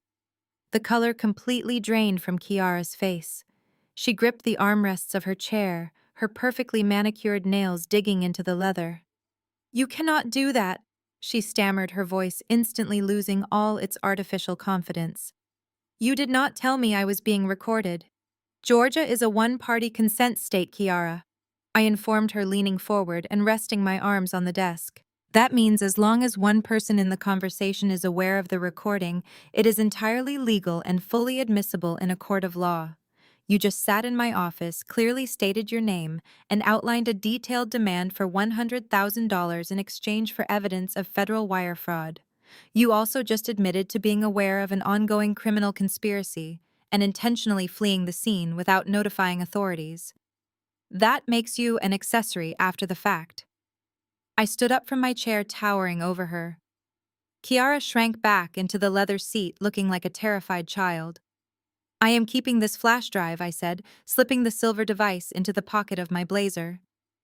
I am not paying off your penthouse lease. And I am certainly not paying you a severance package. You made your bed when you decided to chase a fake billionaire for his money. Now you get to sleep in it. Here is my counteroffer. You stand up, you walk out of my building, and you leave the state of Georgia immediately. You disappear from my brother's life, and you figure out your own debt. If I see your face again, or if you try to contact my family, I will personally hand this audio recording and the flash drive over to the federal authorities. I will ensure they know you are actively trying to profit from a shadow syndicate loan fraud. You will be sitting in a prison cell right next to Andre. Kiara did not say a single word. She was hyperventilating, tears of pure panic spilling over her eyelashes and ruining her makeup. She scrambled out of the chair, her expensive shoes slipping slightly on the polished hardwood floor. She grabbed her handbag and practically sprinted toward the door, ripping it open and fleeing down the hallway without looking back. I stood alone in my office, listening to the frantic clicking of her heels fade away into the distance. I pulled the silver flash drive out of my pocket and placed it next to my phone. I now possessed the exact ammunition I needed to bury my brother and force my parents into reality. But I was not going to act just yet. I knew exactly how predatory lending syndicates operated. The 90-day balloon payment was ticking down. 30 days passed in absolute silence. Andre continued living his fake life, totally unaware that Kiara had abandoned him and handed me his execution papers. Then the hammer finally fell. The shadow syndicate called in the debt. For 30 days, I let my brother live in his delusional bubble. I focused entirely on my company, finalizing a massive state contract for the new downtown hospital district and expanding my commercial fleet. I went to sleep every night with a clear conscience and a silent phone. I knew exactly what was happening on the other side of the city. Andre was living large, completely oblivious to the fact that his high society girlfriend had traded his digital execution papers for her own freedom and fled the state. He was driving his imported sports car, eating at 5-star restaurants, and pretending the $5 million he stole was infinite. He probably convinced himself that he was a genius and that his tech startup was just on the verge of a magical breakthrough. But shadow lending syndicates do not care about magical breakthroughs. They care about calendars and collateral. Then the 90th day arrived. The massive balloon payment for the $5 million shadow loan became due in full, plus the exorbitant hidden interest fees. Andre, of course, did not have the money. He had blown through a massive chunk of the capital to pay off his frozen credit cards, secure the penthouse lease, and maintain his fake billionaire aesthetic. His empty shell of a tech company had not generated a single dollar of revenue. He was completely out of cash, and the deadline expired in absolute silence. Apex Capital Holdings did not send a polite reminder email. They did not call him to negotiate a payment plan or offer a grace period. Predatory syndicates operate with surgical precision. The second the clock struck midnight and the loan officially defaulted, their legal team initiated the asset seizure protocol. It was a brisk Tuesday morning when the reality of Andres' arrogance finally crashed down onto my parents. Through my private investigator Dominic, I received a minute-by-minute account of exactly how the foreclosure went down. Brenda was likely sitting in her pristine sunroom, sipping her morning coffee and looking out over the manicured lawn she took so much pride in. Derek was probably reading the Financial Times in his leather armchair. They were still living under the assumption that their golden boy had secured a legitimate venture capital investment and that their family image was completely secure. A black town car pulled into their long, circular driveway. Two men in dark suits stepped out, walked up the stone steps, and hammered loudly on the heavy oak front door. Derek answered it, expecting a delivery or perhaps a neighbor. Instead, he was handed a thick stack of legally binding documents from a registered process server. It was a formal notice of default and an immediate order to vacate the premises within 72 hours. Derek stared at the paperwork completely bewildered. He read the header, which stated that the massive brick colonial estate, the home he and Brenda had spent 30 years paying off, was being officially seized by Apex Capital Holdings due to a defaulted collateral agreement. He flipped frantically to the signature page. There, staring back at him, was a perfect digital replica of his own signature and Brenda's cursive handwriting, legally pledging their $6 million home to secure a high-risk shadow loan for a company registered to his son. The shock must have been physically paralyzing. Derek immediately called his high-priced corporate lawyer, the same man who had tried to place me under a conservatorship just a month prior. He demanded the lawyer fix the error and stop the eviction. But the lawyer looked up the public filings and delivered the crushing blow. The lien was completely airtight. The syndicate had officially filed the deed transfer. The only possible way to halt the foreclosure was to file a police report proving the signatures were forged. That was the ultimate trap. Derek and Brenda realized in that exact moment that they had an impossible choice. They could either lose their home, their retirement, and their entire social standing, or they could report the forgery and send their beloved golden child to federal prison for a very long time. They immediately summoned Andre to the house. When he walked through the front door, there was no more pretending. The facade was entirely shattered. They shoved the eviction notice into his chest and demanded an explanation. The arrogant tech CEO completely crumbled. Andre broke down sobbing like a child. He confessed everything. He admitted that his startup was a total sham. He admitted that the bank had frozen him out. He admitted that he forged their signatures to get the shadow loan because he was desperate to keep Kiara and prove he was successful. And then he delivered the final, devastating blow to my parents. He told them he did not even have the money left to try and negotiate a settlement. He told them Kiara had discovered the fraud, packed her bags, and vanished into thin air, leaving him completely alone in an empty penthouse he could no longer afford.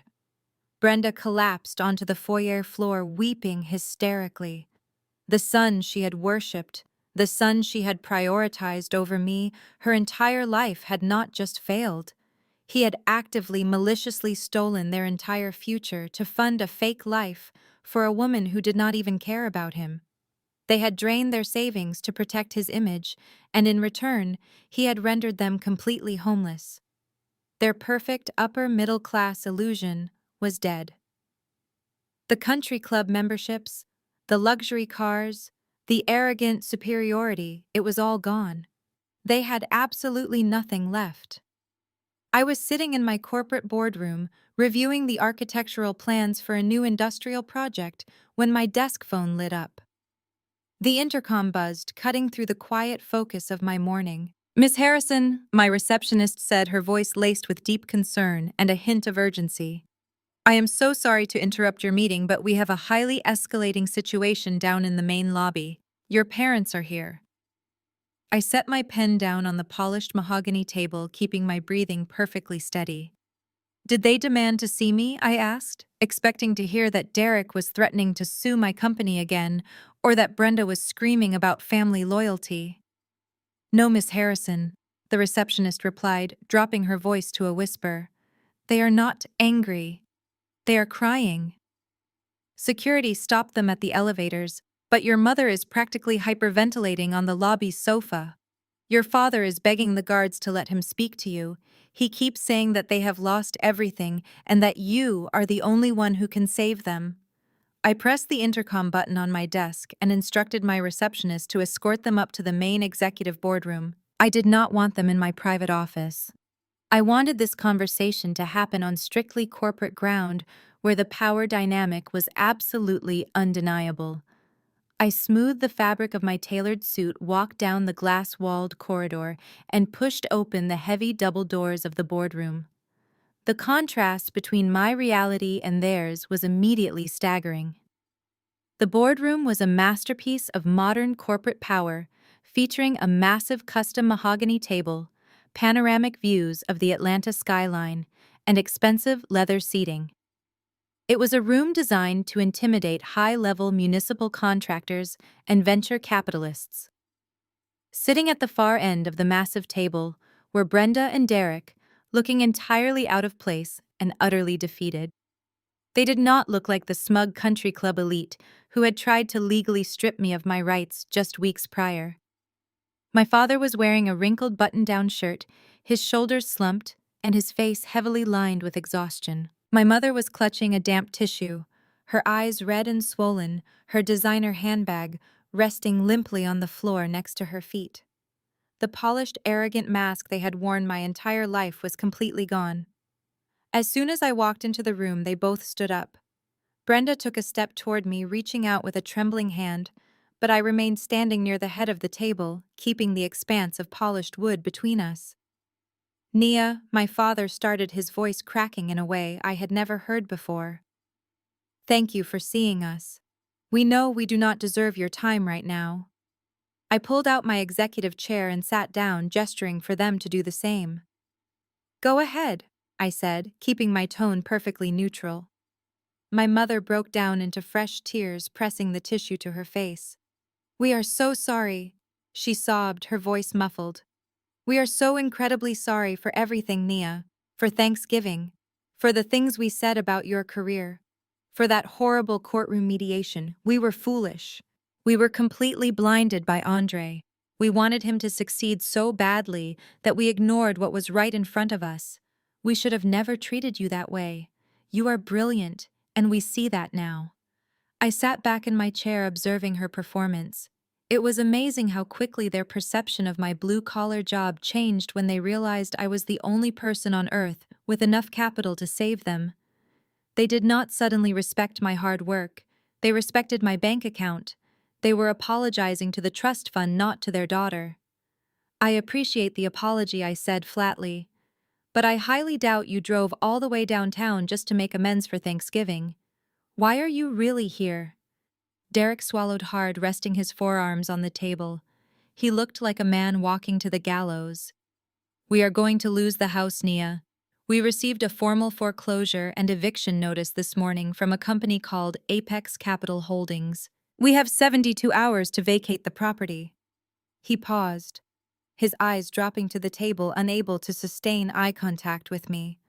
Andre did not secure a venture capital investment. He took out a massive high-interest loan from a shadow lending syndicate. And to secure the money, he forged our signatures. He pledged the family estate as collateral. The balloon payment defaulted at midnight, and the syndicate has officially seized the deed. He looked up at me, his eyes wide with absolute sheer desperation. If we go to the police and report the forgery, the bank will halt the eviction. But Andre will be immediately indicted for federal wire fraud and felony title forgery. He will go to federal prison for years. Our family name will be destroyed. We will be front-page news in every local paper. The country club, the neighbors, everyone will know that our son is a criminal. And your solution is what exactly, I asked, though I already knew the punchline. Derek leaned forward, his voice dropping to a frantic, pleading whisper. You control $25 million, Naya. The syndicate is demanding $5 million to clear the principal and the default penalties. It is just a fraction of your grandfather's estate. You would barely even feel it. We are begging you, please release $5 million from the trust to pay off these loan sharks. Save our home. Save your brother from going to a federal penitentiary. We will pay you back. We will figure out a way to slowly reimburse the trust. Just please do not let them throw us out on the street. I looked at the two people who had spent my entire life telling me I was not good enough. They had willingly drained their own retirement accounts to fund his fake lifestyle. They had hired a predatory lawyer to have me declared mentally unfit just so they could hand this exact same trust fund over to the very man who was actively forging their signatures. And now, after everything, they still wanted me to bail him out. They still wanted to protect his image and their social standing. You still do not get it, do you? I asked softly, shaking my head. You still think Andre just made a bad business decision. You think his startup just hit a rough patch and he got desperate. He made a terrible mistake, Nia. Brenda cried, reaching across the table. But he is still your brother. He is family. I reached into the pocket of my blazer and pulled out my smartphone. I placed it face up on the mahogany table right between us. I did not say another word. I simply unlocked the screen, opened my secure audio files, and pressed play on the recording I had taken during Kiara's surprise visit to my office. The acoustics in the boardroom were pristine. Kiara's frantic, arrogant voice echoed off the glass walls, filling the dead silence of the room. I know everything, Kiara's recorded voice declared. I know about Apex Capital Holdings. I know about the predatory syndicate, and I know what he used to secure the money. I saw the scanned copies of the property deeds. I saw your parents' forged signatures. He practically signed their death warrant. My parents froze.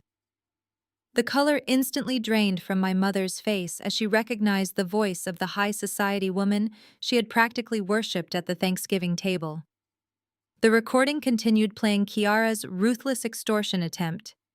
You used the trust fund to pay off the entire penalty for the penthouse lease directly to the brokers, freeing me from all legal liability. Furthermore, you wire a $100,000 severance package into my personal checking account to compensate me for the absolute nightmare your brother put me through. If you refuse, I walk out of here with the drive. I will throw it in the river. You will have zero proof to save your parents' estate from the Shadow Syndicate, and your whole family will lose everything. I tapped the screen, stopping the audio playback. The silence that followed was suffocating. I watched the last remaining fragments of their golden child illusion completely shatter. That was Kiara's final goodbye, I said, my voice ice cold. She did not love him. She was actively trying to blackmail me with the evidence of his federal crimes so she could secure her own bag before fleeing the state. Your son is not a struggling entrepreneur who made a mistake. He is a calculated fraud who lied to his girlfriend, stole from his grandfather, and signed away his parents' home without losing a single ounce of sleep. I placed my hands flat on the table and leaned forward, locking eyes with my father. You came into my corporate headquarters, the business I built from nothing, while you funded his delusions, to ask me to hand over $5 million of Grandpa's hard-earned legacy to a criminal lending syndicate. You want me to reward his felony wire fraud to protect your country club reputation. Derek opened his mouth to speak, but no words came out. He just stared at me, completely hollowed out by the truth. I promised Grandpa I would protect this family wealth from parasites, I said, delivering the final devastating blow. So my answer is no. The words hit them with the physical force of a freight train. No.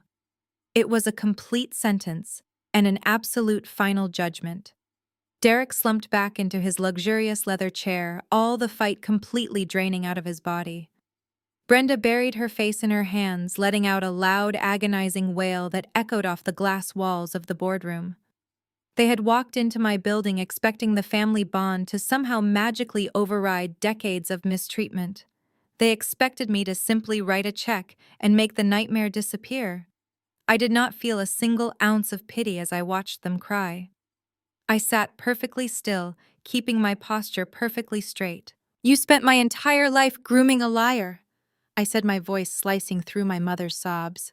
You dressed him up in designer clothes you could not afford. You paraded him around your affluent country club friends like he was a Silicon Valley genius. You coddled his fragile ego, and you happily funded his absolute delusions. And whenever I tried to show you my business plans or talk about my legitimate commercial contracts, you looked at me like I was a peasant tracking mud onto your expensive rugs. Derek looked up, his eyes red and glassy. We were wrong, Nia. We admit it. We were so incredibly wrong. But please, you cannot just abandon us. We are your blood. You abandoned me 7 days ago.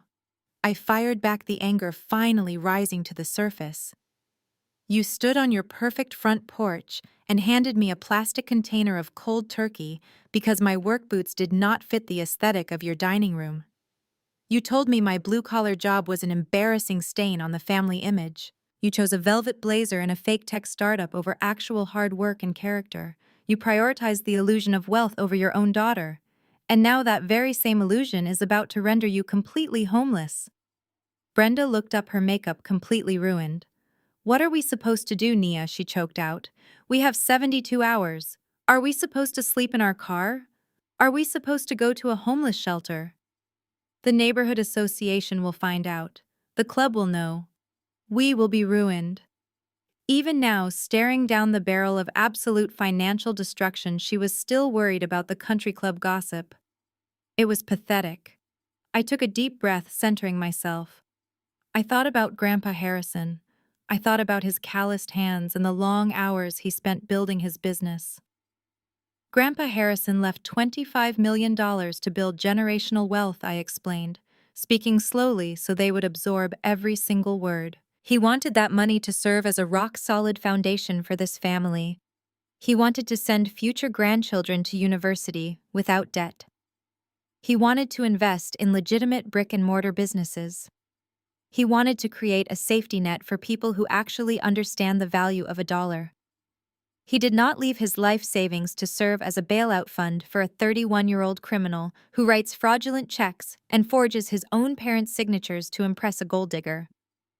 I leaned forward, resting my elbows on the mahogany table. I am not paying off the Shadow Syndicate. I am not giving Apex Capital Holdings a single dime of Grandpa's money to cover Andre's massive felony fraud. Andre made his bed. He chose to play in the criminal underworld, and now he is going to face the federal authorities. You are going to let him fall. He is going to prison, and I will not lift a finger to stop it. Derek squeezed his eyes shut, tears finally spilling over his weathered cheeks. He nodded slowly, accepting the brutal reality that his golden boy was officially gone. But what about us? Derek asked, his voice barely a whisper. What about the house? I looked at the two broken people sitting across from me. They had failed me in every conceivable way as parents. But I was not them. I was not going to toss them out into the cold the way they had tried to do to me. I had built an empire on structure, logic, and strict boundaries. I was going to apply those exact same principles to them. I am not going to let you live on the street, I said. Brenda let out a massive gasp of relief, reaching across the table again. Oh, thank God, Nia. Thank you. Do not thank me yet, I interrupted, holding up a hand to stop her. I am not giving you the money to save the house, but I will personally deploy my corporate legal team this afternoon. I will have my lawyers contact Apex Capital Holdings directly. Since the syndicate only cares about liquidating the asset quickly to recoup their cash, my team will negotiate a direct buyout of the property out of foreclosure. I will purchase the estate from the syndicate in cash using my own personal corporate funds. The shadow lenders will be paid off and the eviction notice will be canceled. You will not have to pack your bags, and your precious country club friends will never know that the bank almost threw you out. Derek let out a heavy sigh of relief, wiping his face with the back of his hand. You are buying the house. Nia, I do not know what to say. We will pay you back. We will put the deed back in our names, and we will take out a standard mortgage to repay your company. I let out a cold, sharp laugh that instantly killed the relief in the room. You misunderstand the arrangement, Dad. You are never getting that deed back. The syndicate will not own the house anymore, but neither will you. Derek's face dropped. What do you mean? I mean, I am purchasing the property as a corporate investment. I stated, my tone shifting into absolute business mode. My name and my company will be the sole entities listed on the deed. You and Mom will no longer be the owners of that $6 million estate. You will be my tenants. My legal team is currently drafting an ironclad residential lease agreement. You will sign it before you leave this building today. You will be permitted to live in the house, but you will pay me strict monthly rent, calculated at fair market value, and deducted directly from your combined Social Security checks. You will abide by all landlord and tenant laws. You will be responsible for your own utilities and your own property maintenance. And if you miss a single monthly payment, or if you ever try to sneak Andre onto the property, I will personally serve you with an eviction notice and have my security team remove you from my house. That is my final offer. Take it, or go pack your bags. My father stared at me for a long time. The silence in the boardroom was heavy enough to crush bone. He looked at my mother, who was still quietly sobbing into her damp tissue. They both knew I was not bluffing. If they walked out of this room without signing my terms, they would be sleeping in a motel by tomorrow night, and their country club friends would be watching the bank auction off their furniture on the front lawn. Derek reached into his breast pocket and pulled out his expensive gold fountain pen. It was the exact same pen he had used to forge his way through business deals and write checks to fund my brother's endless delusions. He did not say a word. He just nodded slowly, his face completely hollowed out by the weight of his own failures. I pressed the button on my desk console. Jonathan, my corporate attorney, walked into the boardroom carrying a stack of freshly printed legal documents. He placed the residential lease agreement directly in front of my parents. The terms were brutal but absolutely legally sound. They were formally acknowledging that my corporate entity was the sole owner of the estate. They were agreeing to the strict monthly rent deduction from their fixed incomes. And most importantly, they were signing an ironclad clause that explicitly banned Andre from ever stepping foot on the property again. If they violated that single rule, the lease would be immediately terminated. Derek signed his name on the dotted line. His hand was shaking so badly, the signature barely looked like his own. Brenda took the pen next. She hesitated for a fraction of a second, a fresh tear splashing onto the crisp white paper, before she signed away the last shred of her upper-middle-class illusion. It was done. They had officially chosen their own survival over their golden child. The absolute betrayal of their beloved son was complete. Jonathan gathered those documents and left the room to process the massive wire transfer to the Shadow Syndicate, freeing the deed from foreclosure. I stood up, indicating that the meeting was over. My parents slowly rose from their chairs, looking 10 years older than when they had walked in. They did not try to hug me or offer any more hollow apologies.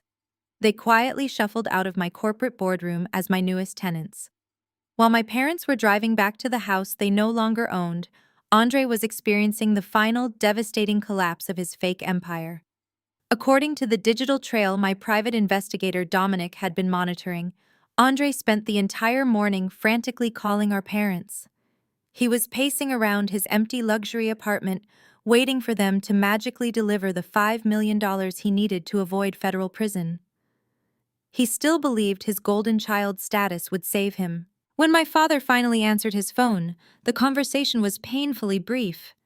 Derek informed his son that the bailout was never coming. He told Andre that the massive estate now belonged entirely to me, and that they had legally agreed to cut all ties with him to avoid sleeping on the street. Derek told him that Kiara had handed over the flash drive with the forged documents. Then my father hung up the phone and blocked his son's number forever. The realization that his parents had abandoned him, that the $25 million trust was permanently locked, and that the evidence of his crimes was in my hands, sent Andre into a blind feral panic. He knew the Shadow Syndicate was not just going to write off a $5 million loss. He knew the federal authorities were likely already building a massive case against him for wire fraud and title forgery. The walls were closing in, and he had absolutely no safety net left to catch him. Andre logged into his last remaining checking account. His balance was sitting at exactly $2,140. It was a pathetic sum for a man who had been pretending to be a tech billionaire just a week prior. He immediately transferred the entire amount to his debit card. He grabbed a single duffel bag and started throwing his leased designer clothes inside. He left behind the expensive watches he had bought on credit and the fake business plans printed on glossy paper. He bolted out the door of his apartment, leaving it completely unlocked. He was utterly terrified. He ordered a rideshare and directed the driver to speed toward Hartsfield-Jackson Atlanta International Airport. During the agonizing ride, he used his phone to book a last-minute one-way ticket on a budget airline heading to a non-extradition country in South America. He thought he could just slip away. He thought he could run from the massive legal and financial disaster he had created and start over somewhere else, hiding out on a beach while our parents dealt with the fallout of his crimes. But Andre was not an international criminal mastermind. He was an arrogant amateur, who had left a digital trail of fraud a mile wide. The moment he used his debit card to purchase that international flight, the banking system flagged the transaction. Apex Capital Holdings had already filed the official police report regarding the forged property deeds, and the federal bank had frozen his profile pending an active criminal investigation. I received the full detailed account of his pathetic escape attempt from Dominic a few hours later. Andre arrived at the international terminal sweating profusely and constantly looking over his shoulder. The airport was crowded with holiday travelers, but he felt completely exposed. He bypassed the self-service kiosks and walked directly up to the main ticketing counter. He handed his passport and his confirmation number to the agent, trying to look like a stressed business traveler instead of a desperate fugitive. The ticketing agent scanned his passport into the system. Her computer screen instantly flashed with a severe red security warning. She was a trained professional. She kept her face perfectly neutral, offering Andre a polite corporate smile, and told him the system was just running a bit slow today. She asked him to wait just one moment while she printed his boarding pass. Andre stood at the counter, tapping his foot impatiently, completely unaware that the agent had just triggered a silent alarm directly to airport security and federal customs enforcement. He wiped the sweat from his forehead, checking his expensive watch. He was so close to the gate. He could probably smell the jet fuel and taste the freedom he thought he deserved. As Andre impatiently leaned over the counter and asked the agent what was taking so long, two men in dark suits quietly stepped up directly behind him. They did not yell or make a chaotic scene. One of the federal agents firmly grabbed Andre's shoulder, spinning him around, while the other swiftly grabbed his wrists. Before the golden child could even open his mouth to protest or spin another arrogant lie, the heavy cold steel handcuffs snapped shut around his wrists, locking him in. He was officially under arrest for federal wire fraud, felony title forgery, and attempting to flee a federal jurisdiction. 6 months later, the harsh winter had melted into a humid Atlanta spring, but the chill in my family dynamic had frozen over permanently. The dust from the catastrophic holiday season had finally settled, leaving a completely new landscape in its wake. My life had returned to a state of quiet, profitable peace, but the same could not be said for the people who had tried to destroy me. My brother did not get to fly to a South American beach. The federal agents at Hartsfield-Jackson Airport transported him directly to a federal holding facility. His trial was remarkably short and entirely humiliating. Between the digital footprint of the forged signatures, the offshore banking logs, and the undeniable evidence on the silver flash drive my private investigator handed over to the authorities, his high-priced public defender strongly advised him to take a plea deal. The man who used to lease luxury sports cars and boast about his phantom tech empire is now officially a convicted felon. He is currently serving a 5-year sentence in a federal correctional institution. He traded his tailored velvet blazers for a standard-issue khaki uniform, and he spends his days working in the prison laundry room, earning pennies an hour. He has absolutely no access to the $25 million trust fund, and he never will. Kiara thought she could outsmart everyone by fleeing the state, but she forgot a fundamental rule of adult life. You cannot outrun a legally binding contract. The luxury real estate brokers did not care about her tears or her sob story about being tricked by a fake billionaire. Her social security number and her signature were printed clearly on the $1.2 million penthouse lease. When the initial payments failed to clear and the lease was broken, the brokerage firm unleashed their corporate lawyers. They filed a massive civil lawsuit against her. Her credit score was completely annihilated overnight. Her bank accounts were frozen and garnished, and the high society reputation she valued so much was dragged through the mud of public court records. She is currently working 2 minimum wage jobs just to pay off the legal fees and the massive debt from a penthouse she never even got to live in. Back in the affluent suburbs of Atlanta, my parents are living a very different kind of prison sentence. They are still physically residing in the massive brick colonial estate, but the soul of the house has been entirely gutted. They are no longer the proud owners. They are my tenants. On the first day of every single month, without fail, a certified cashier check arrives at my corporate headquarters. My accounting department processes it just like any other commercial lease payment. The money is deducted directly from their fixed Social Security income and whatever remains of their dwindling savings. The financial strain is a heavy burden, but the social ruin has been their true punishment.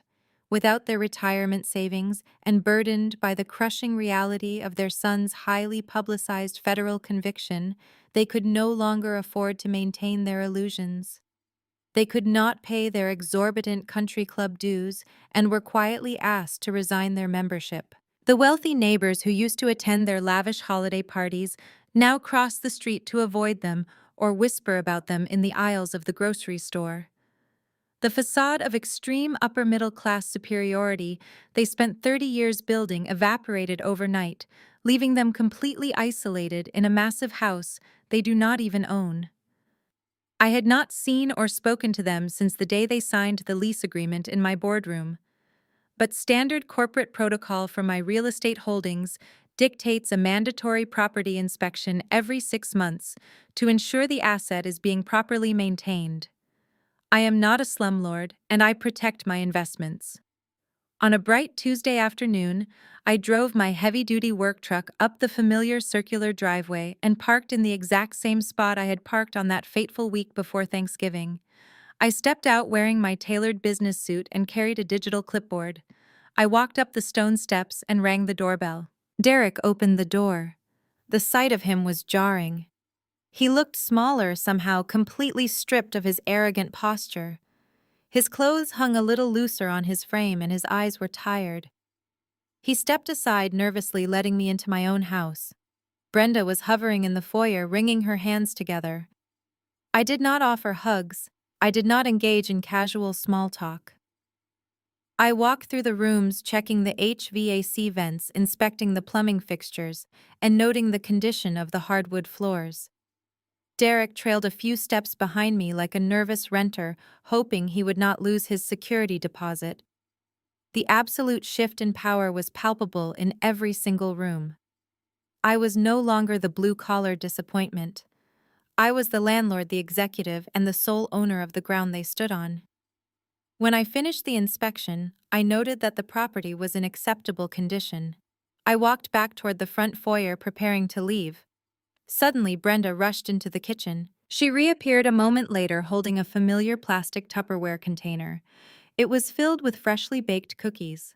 She held it out to me, her hands shaking slightly, her eyes pleading for a sliver of the daughter she had so ruthlessly thrown away. "Nia," she said, her voice incredibly fragile. "I baked these this morning. I thought maybe you could take them home. Just a little something from us." I stopped and looked at the plastic container. It was a stark, brilliant parallel to the cold leftovers my father had shoved into my hands on this exact porch 6 months ago when I was told my presence would ruin their dinner aesthetic. The irony was almost poetic. I looked at the Tupperware, and then I looked directly into my mother's eyes. I did not feel anger anymore. I did not feel resentment. I just felt completely detached from the woman standing in front of me. I offered her a polite corporate smile, the kind I gave to vendors I was dismissing. "I appreciate the thought, Mom," I said, my voice perfectly smooth and entirely hollow. "But I have to decline. I have dinner reservations at a very exclusive restaurant tonight, and I really do not want to ruin my appetite. Have a good evening." I drove away from the brick colonial estate, leaving my mother standing in the doorway with her plastic container of cookies. I did not look in the rearview mirror as I pulled out of the neighborhood. For the first time in 35 years, the heavy, suffocating anchor of seeking their approval was completely severed. I had spent my entire life trying to prove my worth to people who were committed to misunderstanding me. Now I was completely free. I drove back to my own sprawling modern home, feeling a profound sense of absolute clarity. The toxic chapter of my family history was officially closed, but the story of Grandpa Harrison's legacy was just beginning. The following Monday, I scheduled a massive summit in my corporate boardroom. I sat at the head of the mahogany table, surrounded by Jonathan, my lead corporate attorney, and the entire team of high-powered estate lawyers who managed the trust. The digital projectors illuminated the pristine white walls, displaying the current financial status of the irrevocable trust. The principal amount sat untouched, at exactly $25,400,000. The high-yield municipal bonds and diversified index funds were generating a massive annual return. It was an ocean of capital just sitting behind a legal firewall waiting for my command. The lead estate attorney adjusted his glasses and looked down at his legal pad. Miss Harrison, the trust yields are accumulating rapidly. As the sole discretionary trustee, you have the absolute authority to transfer these funds into your personal accounts, to reinvest them into your commercial plumbing fleet, or to liquidate the assets entirely. How would you like to proceed with the disbursements? I leaned back in my executive leather chair and looked at the staggering numbers on the wall. I did not need a single penny of that money. My own multi-state commercial HVAC and plumbing empire was generating record-breaking profits. My personal net worth was comfortably soaring past $18 million. I could buy anything I ever wanted with my own hard-earned cash. If I'd just absorbed Grandpa's fortune into my own bank accounts, I would be hoarding wealth just for the sake of watching a number grow. That was exactly the kind of hollow, greedy existence my parents valued. I wanted to build something real. I wanted to build something that would outlast all of us. I want to establish a philanthropic endowment. I said, my voice commanding the absolute attention of every lawyer in the room. We are going to restructure the annual yields of this trust to fully fund a brand new nonprofit organization. I want the paperwork drafted immediately. We are calling it the Harrison Trade Foundation. Jonathan raised an eyebrow, a rare look of genuine impressment crossing his face. What exactly is the mission parameter of this foundation, Nia? The mission is to build actual generational wealth, I explained, leaning forward and placing my hands flat on the polished table. For decades, society has pushed this toxic narrative that the only way to be successful is to wear a tailored suit, sit in a corner office, and accumulate massive student loan debt for a degree you might never use. People like my parents look down on manual labor. They treat the people who build their houses, fix their infrastructure, and keep their cities running like second-class citizens. But Grandpa Harrison started his empire with a single cement mixer and calloused hands. I built my empire wearing grease-stained coveralls and steel-toed boots. I want to honor that exact blue-collar grit. I outlined the aggressive mechanics of the foundation to the legal team. We were going to redirect the millions of dollars in annual interest generated by the trust into a specialized educational fund. The Harrison Trade Foundation would provide absolute full-ride scholarships for underprivileged African American youth across the state of Georgia who wanted to enter the skilled trades. We were going to pay for their vocational school tuitions in full. We were going to fund high-level apprenticeships in commercial plumbing, advanced electrical engineering, and heavy HVAC infrastructure. But I did not want to stop at just paying for classes. I knew firsthand how expensive it was to actually start in the field. When I bought my first set of professional tools, I had to sleep in my van to afford them. So I instructed the lawyers to create a massive grant program within the foundation. Every single student who graduated from our program would receive a $10,000 grant to purchase their own top-tier professional tools and a reliable work vehicle. We were going to give these young men and women the exact same head start that Grandpa Harrison had quietly given me when he bought my first wrench set. Over the next few months, the Harrison Trade Foundation launched with massive success. We partnered with the best vocational and technical colleges in the region. The applications poured into my corporate office by the thousands. I spent my evenings sitting in my quiet home reading through hundreds of personal essays. I read stories from young men who were trying to escape the cycle of poverty and young women who loved working with their hands, but were told the trades were not for them. Every single essay I approved felt like I was repairing a tiny piece of the damage my parents and my brother had put into the world. I was taking the arrogant elite aesthetic my family worshipped and completely flipping it on its head. Fast forward a full year later. The humid Atlanta spring had brought a fresh, vibrant energy to the city. I was standing backstage in a massive, beautifully decorated banquet hall at a prestigious downtown hotel. The space was filled with hundreds of people, but this was not a country club gala or a fake tech startup networking event. It was the inaugural graduation and grant ceremony for the very first cohort of the Harrison Trade Foundation. I smoothed the lapels of my tailored emerald green suit and stepped out onto the brilliantly lit stage. The audience erupted into a deafening roar of genuine applause. I walked up to the sleek acrylic podium and looked out over the massive crowd.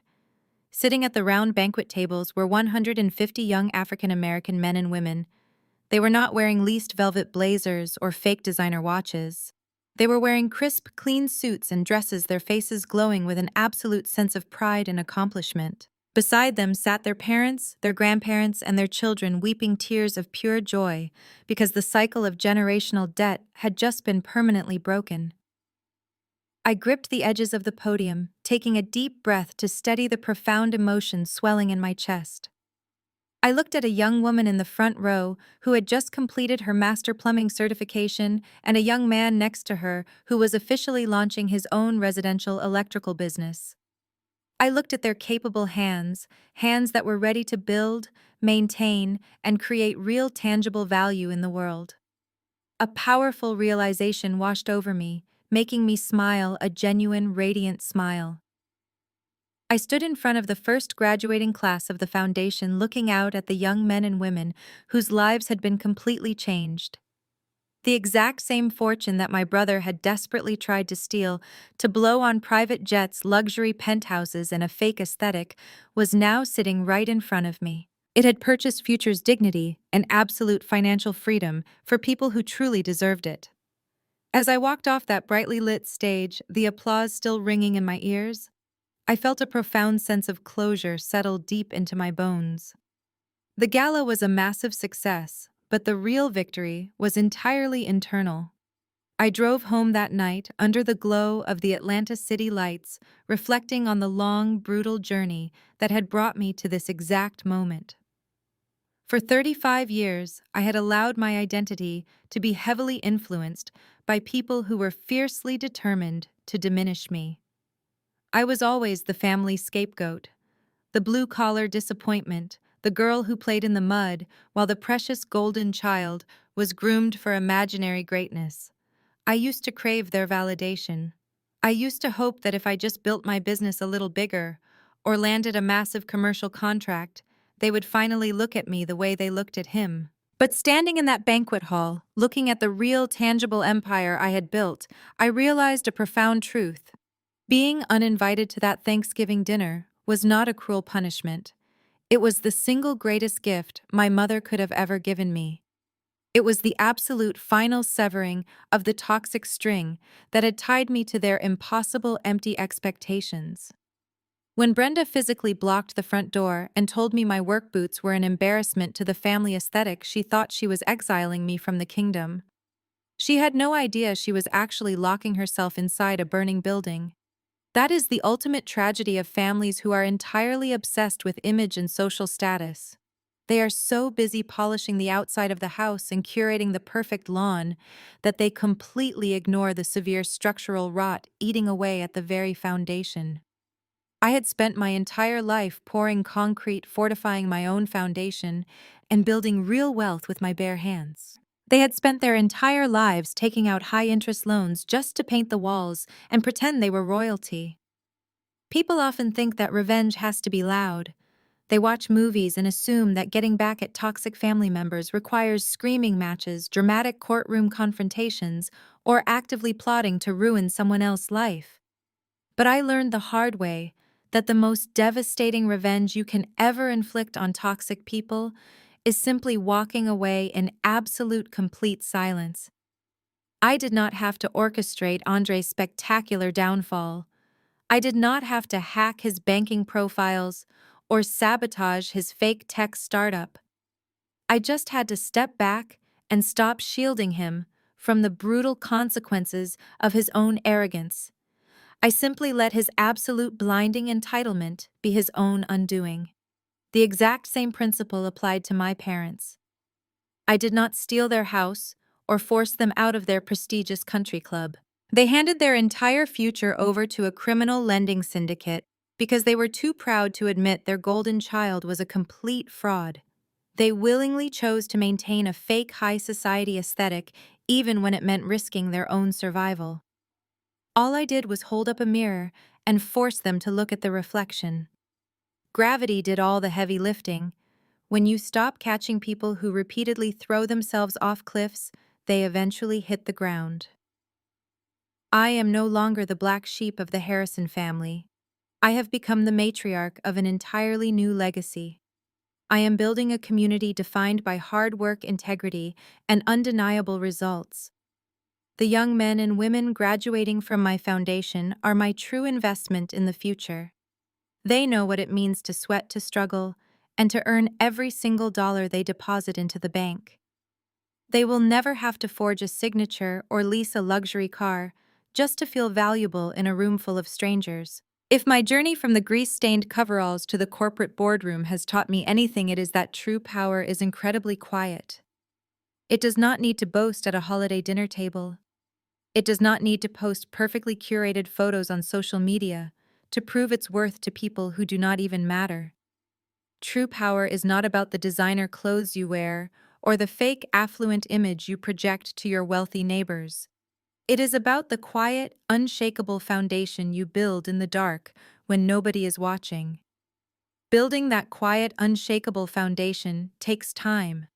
It takes patience, and most importantly, it takes a willingness to accept that the people closest to you might never understand your journey. For years, I let the opinions of my parents and my brother weigh me down. I allowed their obsession with status to make me second-guess my own path. I looked at my calloused hands and wondered if they were right. I wondered if I should have just played their game and chased a superficial lifestyle just to earn a seat at their table. But looking back now, I realize how incredibly foolish that would have been. The universe has a funny way of balancing the scales. They looked at my work boots and saw failure. They looked at my grease-stained coveralls and saw an absolute embarrassment. They thought my dirty hands were simply not good enough to be seen at their perfectly curated holiday dinner table. They wanted to hide me away so they could toast to a fake tech CEO and a fraudulent high society lifestyle. But they forgot one fundamental rule about the real world. Dirty hands are the ones that actually build the castles. Now those exact same dirty hands hold the deed to that very table. I hold the deed to their house, and I hold the absolute keys to their entire future. They are paying me rent every single month just to sleep in the bedrooms they used to banish me from. And the $25 million fortune they spent years drooling over is currently paying the tuition for hundreds of hardworking students who will never have to beg for a seat at anyone else's table. Sometimes you have to let people live in the painful reality they actively created for themselves. My parents chose to worship an illusion, and my brother chose to be a criminal. I chose to be undeniable. If you are out there right now working hard and feeling completely unappreciated by the people who are supposed to love you unconditionally, I want you to hear this message loud and clear. Your worth is never determined by their inability to see your value. Do not shrink yourself to fit into their shallow expectations. Do not apologize for your hustle. Keep building in the dark. Keep getting your hands dirty. Because one day the storm is going to hit, and all those people living in glass houses are going to come running to you looking for shelter. I want to turn this over to you now because I know I am not the only one who has lived through this kind of nightmare. Have you ever been treated like the absolute black sheep or the scapegoat of your family? Have you ever been pushed aside, mocked, and told you were not good enough only for those exact same family members to suddenly need you when their entire world falls apart? When they finally came knocking on your door, begging for a bailout, how did you handle the boundary setting? Did you fold under the intense pressure of family obligation? Or did you stand your ground and protect your peace? I really want to read your experiences, so please let me know your story in the comments below. Reading about your strength might be the exact motivation someone else needs today to finally walk away from their own toxic family dynamic and start living for themselves. We build a stronger community when we share the raw truth about what really happens behind closed doors. If my journey from the family outcast to a corporate CEO resonated with you, please hit the like button and subscribe to the channel for more real stories about surviving toxic families, outsmarting narcissists, and building your own empire from the ground up. You deserve to surround yourself with people who celebrate your reality, not people who punish you for ruining their illusion. Protect your energy, protect your peace, and never let anyone make you feel guilty for setting an ironclad boundary. And remember, you do not always have to fight back or seek revenge. If you just stay focused on your own growth, sometimes the trash takes itself out. Thank you so much for listening to my story today. I will see you in the next video.